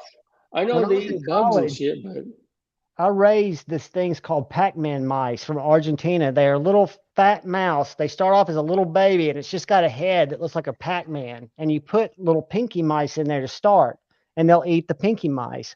Well, when they get a little bigger, and they'll finally get to be about this big, and they don't have much of a neck. They're kind of like a Jabba the Hutt. But you put a mouse in there with them, and they will just fucking gobble them down, dude, and they grow. So a lot of toads, I think wild toads, eat mice, eat small rodents, eat bugs. They're good to have around. Really?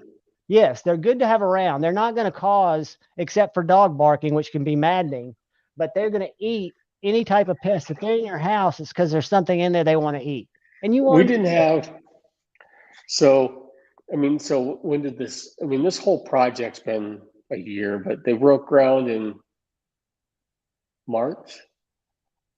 And we've been here, we're multiple times a week looking, nothing outside. And then they do the landscaping, nothing. We move in, and all of a sudden we have like ground squirrels or prairie dogs digging holes in our yard. I mean, months of nothing. Move in, prairie dogs. So it's like, and we've got brand new grass we're trying to grow, and hey, we all over the yard. I've got a prairie dog that I put up on my check this out. So we had maybe some poison we put in the holes. So I'm checking the holes, filling them in. Hey. And a fucking toad pops out of the hole and scared the shit out of me. Did you put sod down? Or No, did you hydroseeded. We hydroseeded, whichever. Well, I don't know what that means. Well, no. Well, what happens is a lot of times when you sod, you bring in stuff potentially from the sod farm, and you could bring in food for the prairie dogs, food for the frogs, food for grubs, food for this. But you know what I'm saying? Mm-hmm. Because I mean, your yard was dirt for the entire time they were building, mostly dirt. Yeah.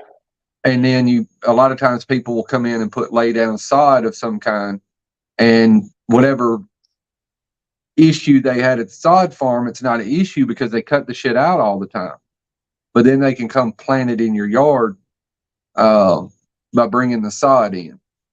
And so you can end up, like I said, with grub worms or something of that nature that would attract prairie dogs and frogs and other type of things, possums, skunks, different things of that nature. Because see, like here, one of our big problems that we have in this area, Alabama, is people will get sod, and moth larvae, grub worms will come with the sod, and then next thing you know, they got skunks and possums digging up their yard to eat the grub worms. Moles too, right? Well, you'll get moles, but moles, it's the same thing. They're just another thing that's chasing the grub worms. Oh, and armadillos are grub worm grubbers too. Yeah, they'll dig big holes. My mom had a family of them living under the shed. But you bring those Kevin's in. moving? What's that? Squirrel. Did you say Kevin was moving earlier? Yeah, Kevin's moving. He closes in September. He's staying in Pennsylvania, though, right? Or he's just moving locally? They're moving out about 20 miles to get a little bigger house. He's in the midst of trying to expand the family. Oh, hey, congrats! And he just bought a Milwaukee. He jokes it's like a contractor's drill with an impact driver and all this shit, so he can start working on his house. And he doesn't know how to do shit, I mean, he's the one that got the PF Prof 360 and then gave it to Backpack B to sharpen his knives.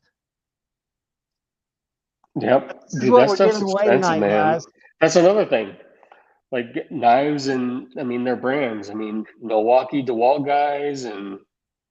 Well, Kevin even said he's fallen down that hole because he knows he really needs Black & Decker tools to put together IKEA furniture, but he might have to get a Black & Decker just for that purpose because he wants the bougie tools since he's getting a house so he can fix stuff. It gets expensive. Wait until he has to buy batteries. I was going to say, it's the batteries that kick your ass. It's not the tools. Well, and he made a good point. I get a discount. And his kit came with 2 batteries, and I want to say they're 30 amp. And there's so much more power than he'll ever use in one setting that if he discharges them right, they should last a really long time because he's not going to be using them all day, every day. I work in a steel mill, and most of the time we do have 24-volt batteries for ours, but most of the time, because they're fucking heavy, we carry them around with 12-volt batteries. Because they just work just as good. Yeah, because they're interchangeable. And for what we use them for, the 12, I mean, most of the time we're just going to drill a hole, bust a nut loose, something like that. And so we'll just use the 12-volt, take it down there, knock it loose, and then put it back up.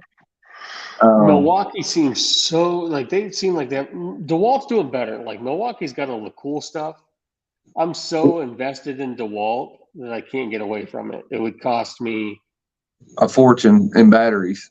Well, Lefty Yeah, started with the DeWalt order and then canceled it and went with the Milwaukee for like 180 more because it came with one extra driver where he could have just bought, because we were with him when he was shopping one Thursday night, and he could have just bought the DeWalt driver that used the same battery and saved money, but he wanted it all in one kit. When I say and that's we go just ridiculous. through, and when I see the guys drop something, it just breaks my heart. Like the other day, he was up on the scaffolding and dropped the impact, which isn't a big deal because they're $150. But on the impact was a brand new power stack DeWalt battery, which is $200 just by itself. I'm like, oh god. Oh, Chatter. 20-foot drop. Everything works. That's, I mean, I've had them for 15, 17 years. I don't know, forever. Porter cable set, and the batteries are all bad. And for the price of replacing the batteries, I'll just go buy new tools. Yeah. You know, I can go to Lowe's or Home Depot and buy a set of Milwaukee for about the same price as it would cost me to order batteries and get all new drivers and, new impact and new, but I don't have the depth of tools that somebody like you would have. I mean, this is just for home. But for the cost of a battery, a lot of times it just makes sense to go buy the whole new freaking tool, especially if you catch the Christmas sales, the end of year sales. A lot of times you can buy the whole new tool for what you'd order a battery replacement for.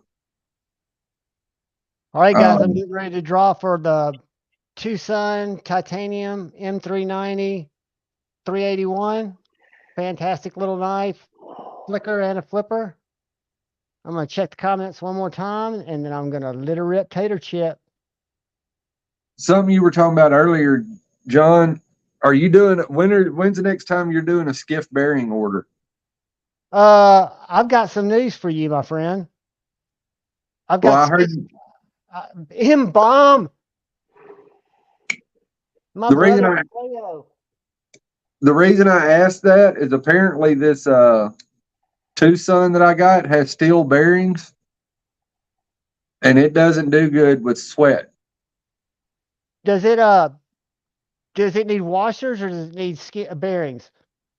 It's a bearing knife, so right. But he makes thick washers for certain sizes. Well, So check it out. He's sending me a box of stuff. I talked to Jeff yesterday, and I've got an affiliate link, not an affiliate link, but a code, Javon10, to save 10%. And I'm going to get some bearings in to do some bearing replacements on some knives. So I can absolutely get you some bearings. Hit me up. I just got to measure. I got to take it apart and measure He sent me a couple of those tools. I'll make sure that you get one of those little tools that you can put the bearings in. Have you seen that little thing he mills, a little aluminum plate that you slide your bearing in to get the size, and then you slide it to get the width, and it pretty much calculates it for you? No, I hadn't seen that, but I was just going to use my mics. I was just going to use my mics to measure it. Like it. But this is first of all, they've got a killer. They've got a killer, and Lefty's responsible for most of this, but they've got a killer configuration chart. So you can go over here and I've seen this chart. But this little tool, this is super cool, I think. This little thing allows you to put a bit in it, and if you've got a non-captive pivot, it's just a finger bit just to hold it. They also make it in 3D plastic. Yeah. But the gauge I'm talking about is this thing. Do you guys want to see something I just bought? It looks like a bit gauge. Well, it's a bit gauge, but it's a bearing gauge. Yeah. So it shows the dimension, and then you look at the inside dimension. The only thing I think it doesn't give you is the outside dimension, which you might want a mic. But then, I mean, if you go now to their bearing compatibility chart, dude, what kind of knife what's your Tucson number? I can't even remember.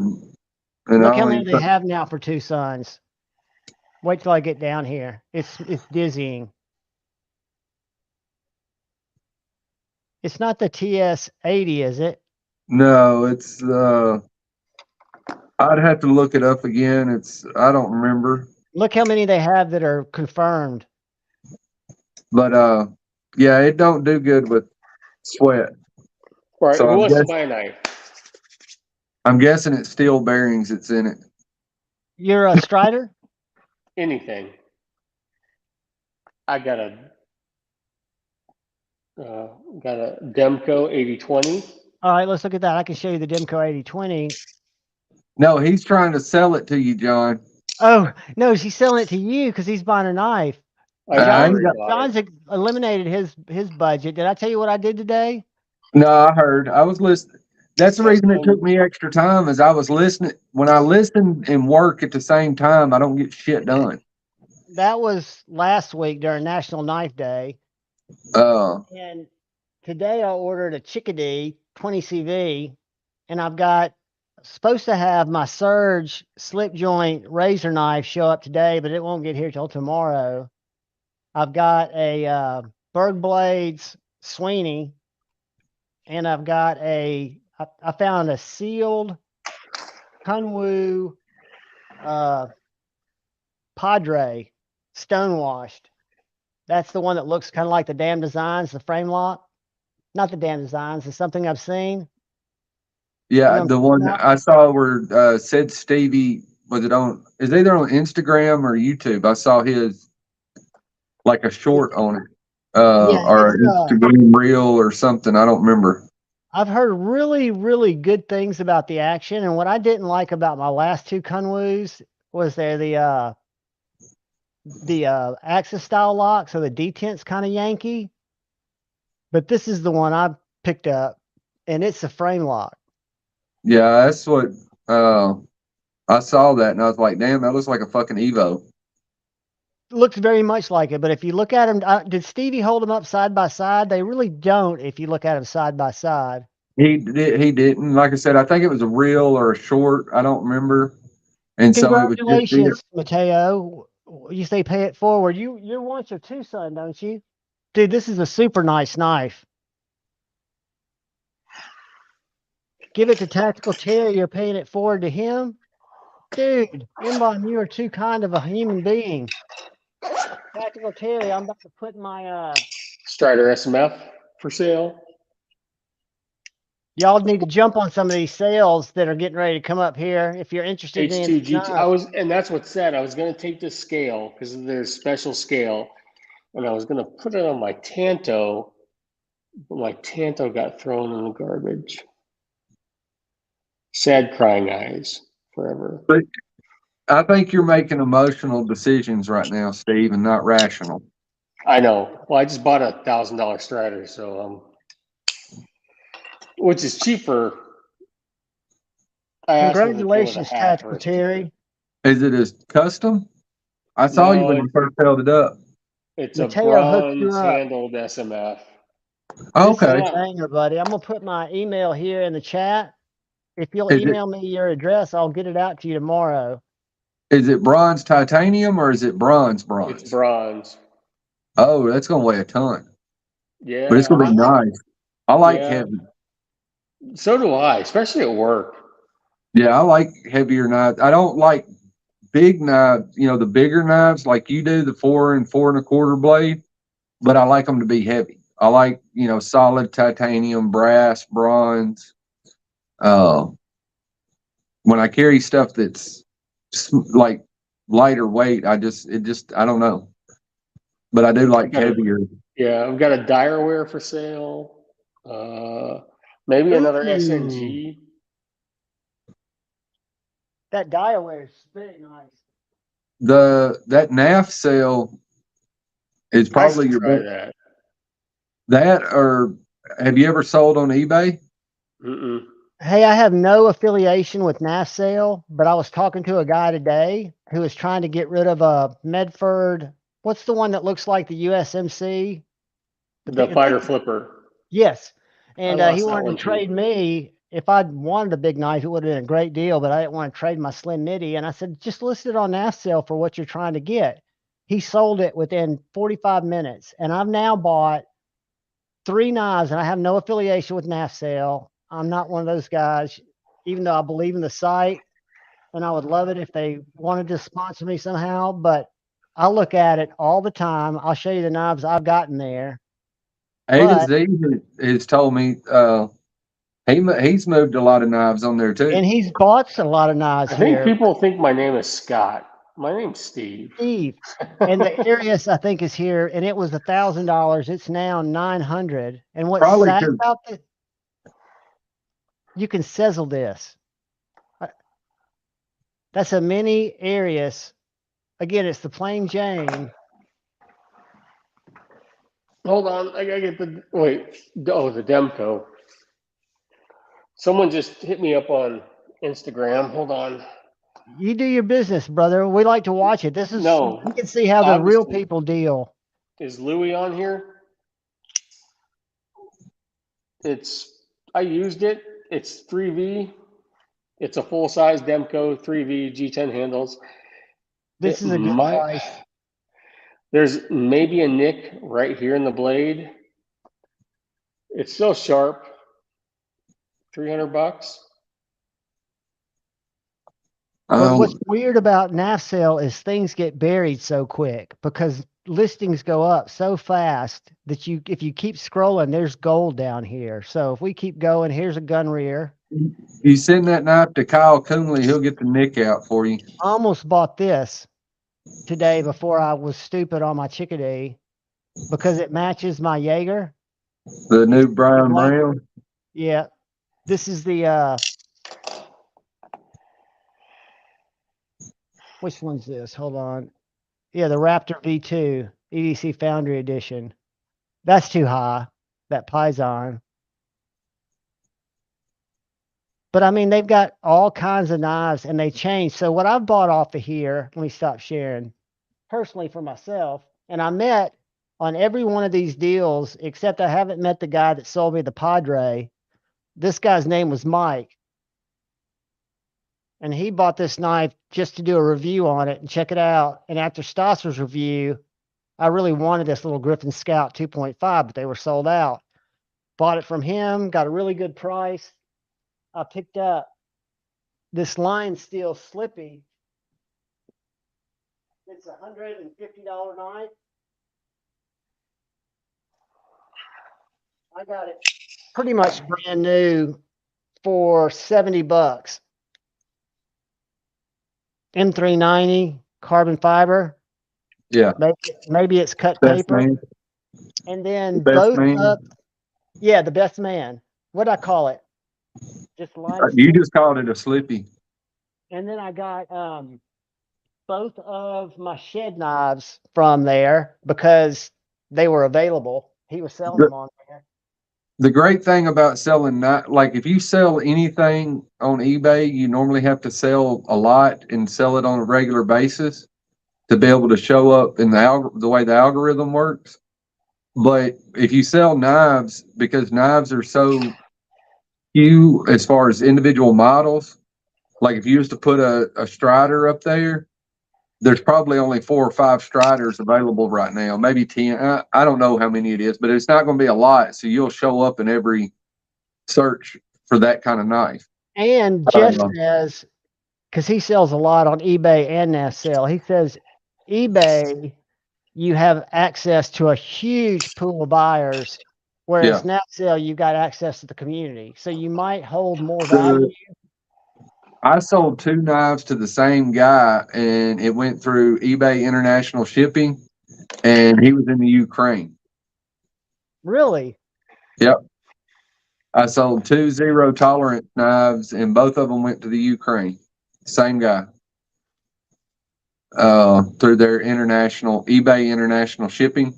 And so you end up with the whole world because, I mean, if it's legal for them to buy it wherever they live, it'll show up there. And so, like in Ukraine, they can legally own same kind of pocket knives we can. And so you'll show up for, on their searches.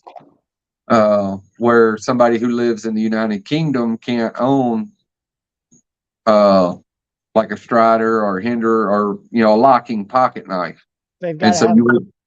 you won't show up there.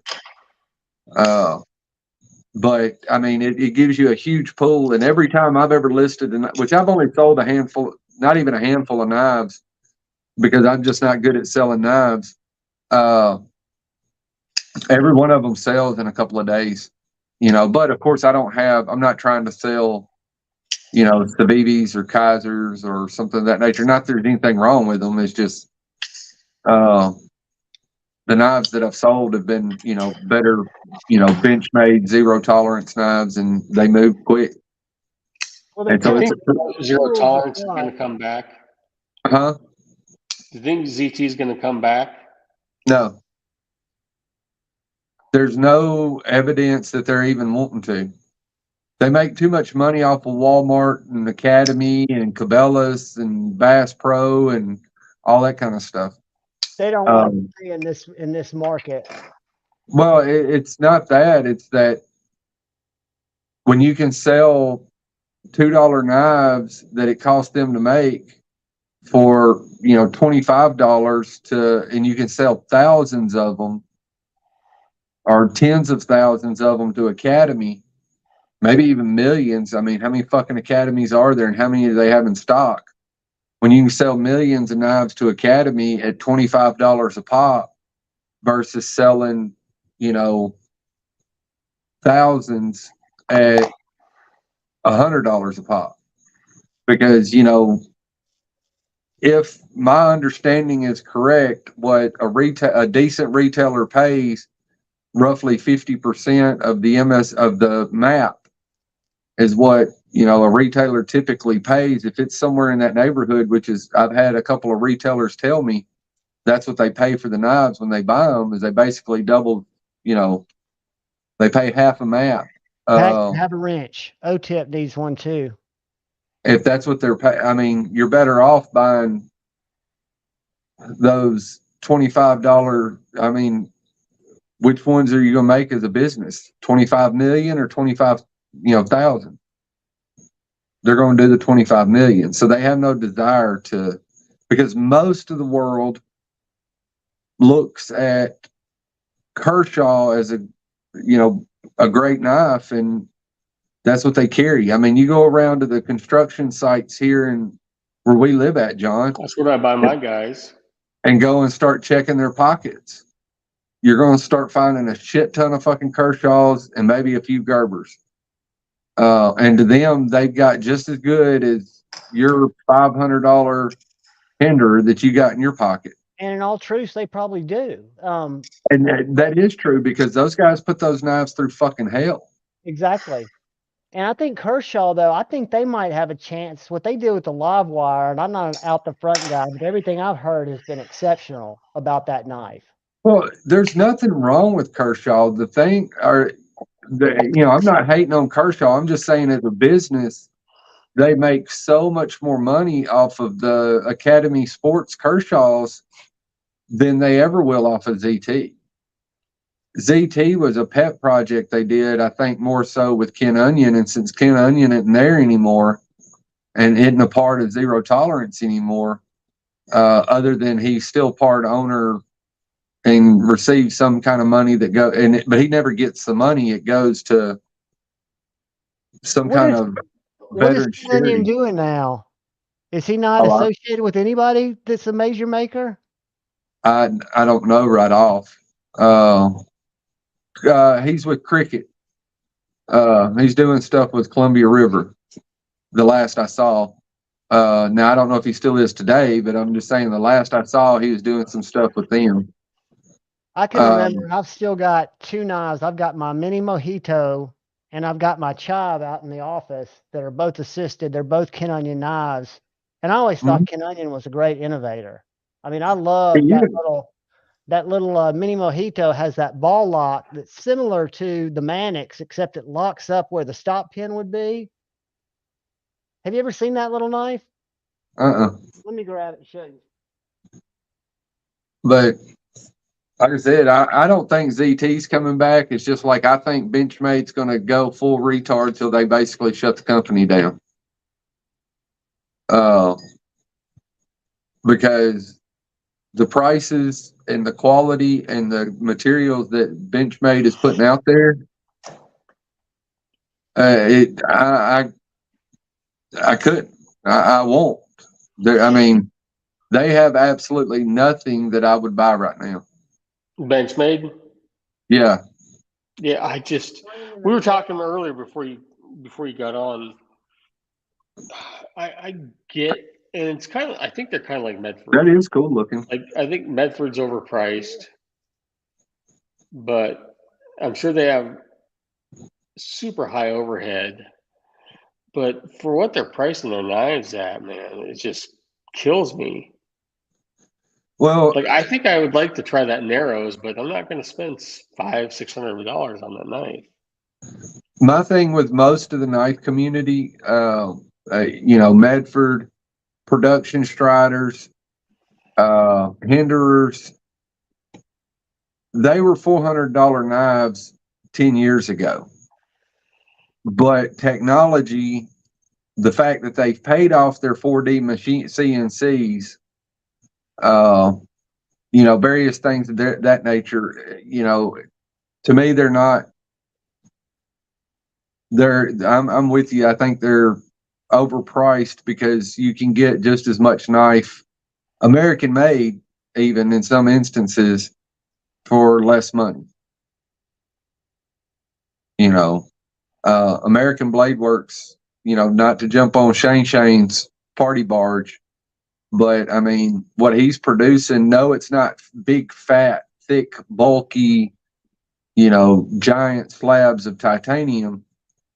But it is titanium and it is damn good American pocket made. Huh? It's a damn good pocket knife. Right. But the thing is you can get a 3D machine titanium version for a little more, but it's still a hell of a lot less than you can other It's like brands. $350 or $360 for that milled one. Yeah.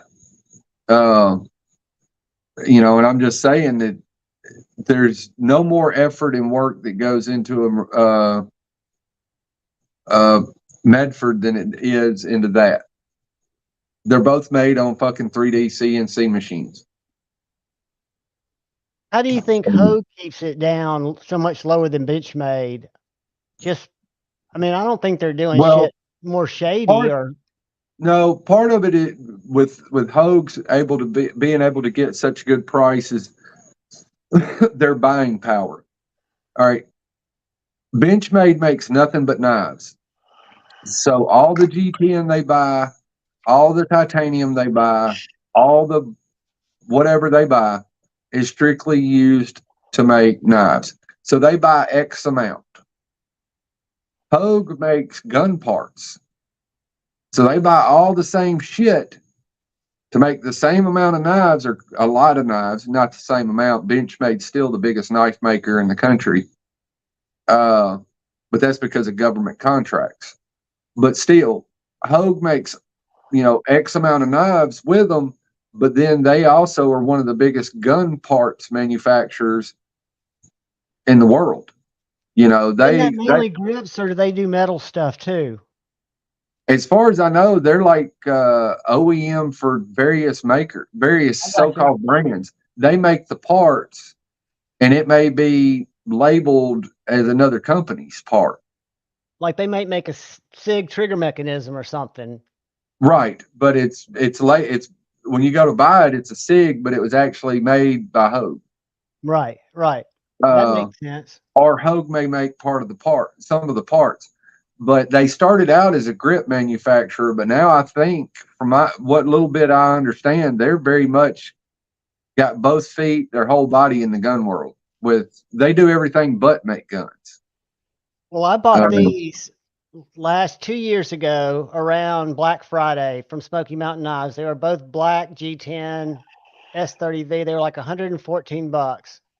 And then I sent them off to Marty for about a year because Original Goat had made the V2 deck of scales, and I asked him if people had been asking about the V1, and he said, yeah, but they didn't have anything to change the screw patterns on. So I sent him these 2 knives, and he sent them back with scales.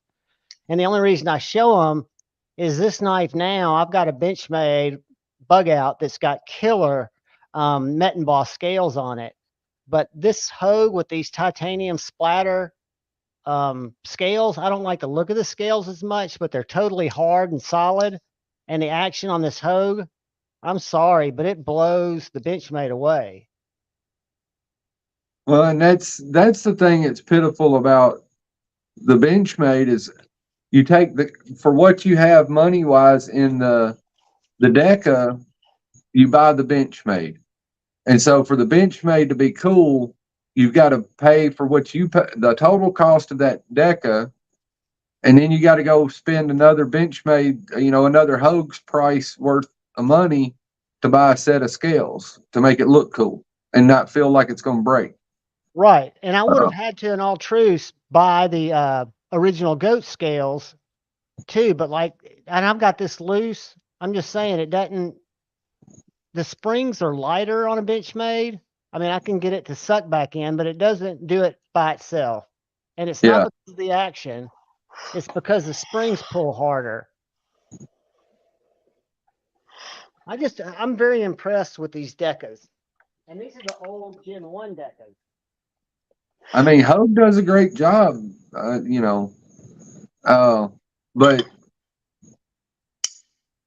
I don't know, the other thing that I think hurts the American knife community, as far as, Spyderco, Benchmade, Kershaw, SOG, all of those, they're too focused on the tactical community. They're not focused on, and not that I mean, that's their bread and butter. That's what made Benchmade one of the biggest companies, or the biggest knife company in the world, was the whole tactical world, but I mean, I think they should, without charging $600, I think Benchmade could, dabble their foot into the EDC community and not making plastic or overpriced plastic and overpriced. I mean, it's just fucking ridiculous. I can't even. I can't fathom how an Infidel $640 that just hit best or Blade HQ today. Were you here when we showed that? Ask, I saw that. Aluminum. Ask 5-door and me about the Medford OTF that we bought in November. How long did you guys wait for the Leon Ma?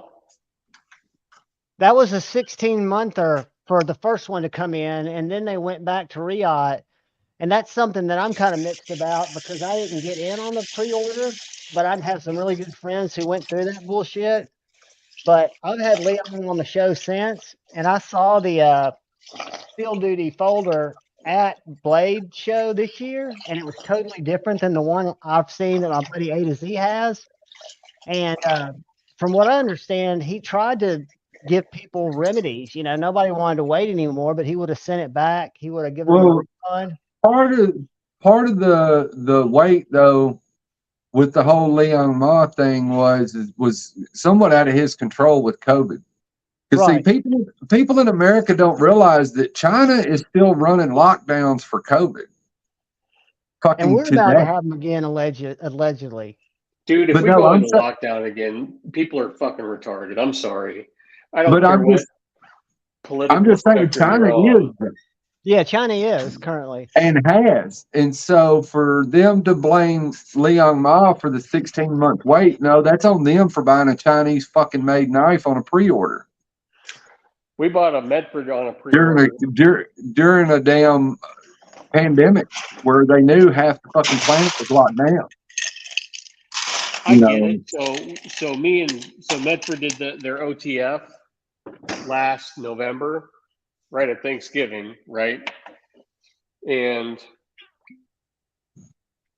there were 200 available for the first run. And I get it. We still don't have those knives. They're supposed to be here in June. And he talks about that all the time about why they're taking so much longer. Well, he just did a video the other day, and I get it, and I don't. Like, I don't. He wants to make it perfect, is what he's saying, and it's supposed to be as good as a deadlock, right? He should have had it that way before he ever took your money. That's what I'm. Yeah, that's my thing. Like if it wasn't ready to go, then you shouldn't have taken our money.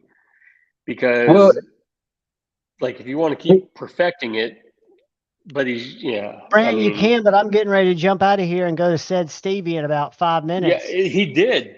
I didn't buy five door. What's your real name? Have you told? I don't know. I keep calling you 5-door. He hit me up that next morning, so I bought that Medford that G-Ball has at the holiday show, and then the next morning he's like, "Hey man, I got this," and then I bought one, and then I told Dave about it, and then Dave bought one too. So 5-door, you're on the hook, man, for me and Dave. You're giving good advice if they're both buying. What's your suggestion, buddy? The thing is you got good taste. Medford jumped on the anti-Leon Ball bandwagon during all that too. They don't start till 28 minutes, but go get you something to eat because that's what I'm going to have to do here in about 2 minutes. Medford went after Leon Mogg, and had, talked about that shit in some of his videos about, and basically said what I said a second ago is you can't bitch about waiting, 16 months or 15 months or whatever when you buy something on pre-order that's made in China. Well, people bought something made in America by you, prepaid you said it'd be done by this point. You should have prototyped it out and had it down to fucking science perfection before you ever took money. I mean, that's what just... is up, Greg? Did y'all see the scales that he's making for the AFK? I want you to bring Brant on here. I got a bone to pick with him. All right, Brant. I'm going to send you a link. We're going to go, Brant. But we're not going to go long because I'm going to have to go get peanuts here in just a second. Hold on. Let me find Brant. And then I was going to tell you guys. Oh, God dang. Countess Ann always shows up on my home feed. It slows me down. All right. Brant, links at your way. But well, I think I go there. Yeah, I am. We're about to jump off here. What was I going to say? I was going to say something. Let me see. What was I reading that made me think it? Oh, don't remember what it was. What was it? Must not have been important. Most of the stuff I think about is not important. Mine's not either. I have these flighty thoughts that come and go. I have them all day long. And it's probably a good thing that I don't think about them. I did pick up another light I hadn't reviewed yet. The Olight Baton 4 Mini. See, I was thinking about getting the new high-powered laser Olight. Oh, check this out. Then I start drinking, and then I have all these grand thoughts for videos thinking these are going to change the world.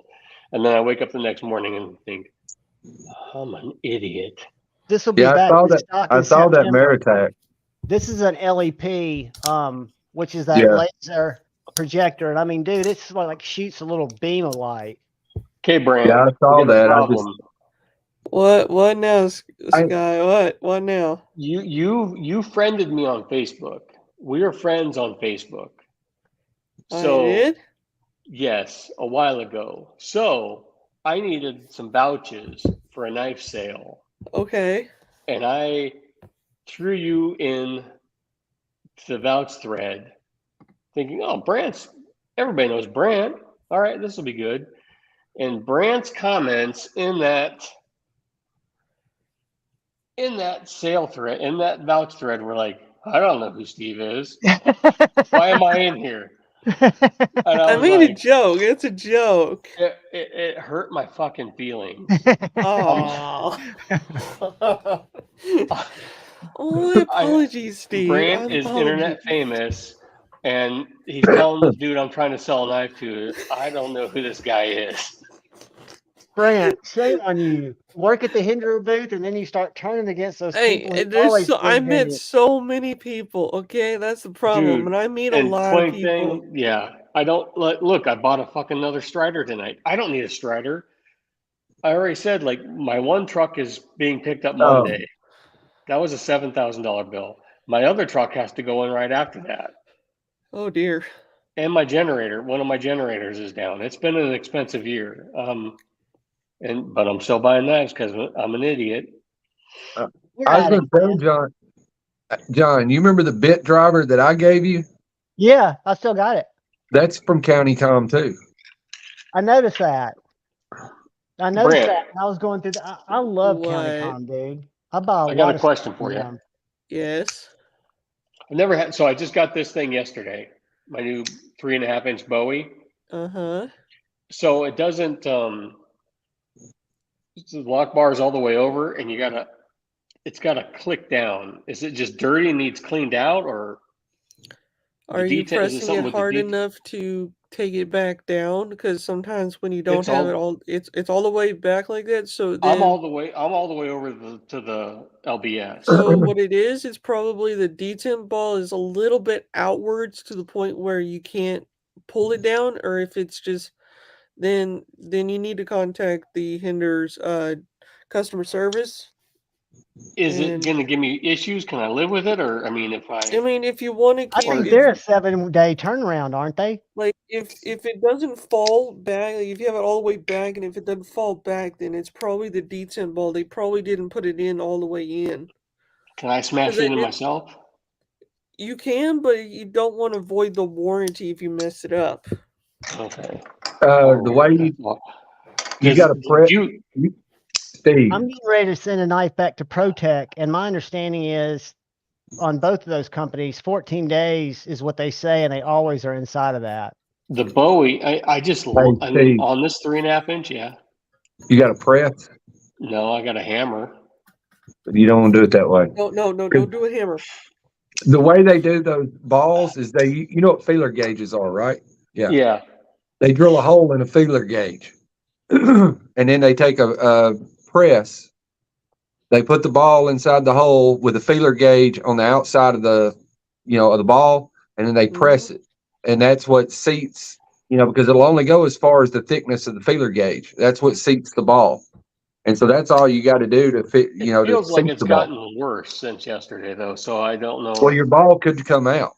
Oh, if it's not so if I take it apart, it could pop out. Yeah, if it's not seated all the way, I'm sorry, which Jason, could happen. Your ball could fall out. Do you not see it? If you put it through the light, do you not see the little ball? Like if you put it through the light? I can see the ball. Okay, then then there is a ball. So then maybe then it's not seated in right, like what Jason said. Which, by the way, nice to meet you, Jason. You mean the ball on the lock bar? Yes, on the lock bar it should have like. But no, the ball on the lock bar is not touching anything right now. There's something else like clicking. If it's something, then it's probably the. I don't know what it could be. So usually do you see how I break it? If I can put it back up and the lock bar is all the way over and it's still. Does the ball touch the tang of the blade though? No, it's not touching right now. Then I don't understand why it would be catching. It's probably the lock bar, steel lock bar. Or it could be something just in the bearing. It could just be some smuts in there. It could just be some yeah. Maybe you don't avoid it by just taking it apart and cleaning it, do you? I'm just gonna take it apart and clean it tomorrow. Yeah, because I think that's what I do with all of mine. If they do that, I usually just clean them after I get them. That's what I thought. It feels like it maybe got mucked up carrying it work. So, guys, I love y'all, but I'm gonna have to run to go get to Sunico before they close and get back to see y'all for said Stevie. Try to stay up, Dark Gravity. Meet me over there. Hit me up and let me know what I owe you. I love you guys. M-Bomb, that was sweet of you throwing that forward to our brother. I'll make sure everybody gets their stuff tomorrow. All right, Brant. You guys. Brant, Facebook friends, you better start liking the posts my wife tags me in. I don't really post on Facebook, but God damn it. All the pictures of my kids, I better see a like of you. Hey, look out for the guy and gal to your left. Look out for the guy and gal to your right. Y'all look out for each other. I love y'all. Peace. Good night.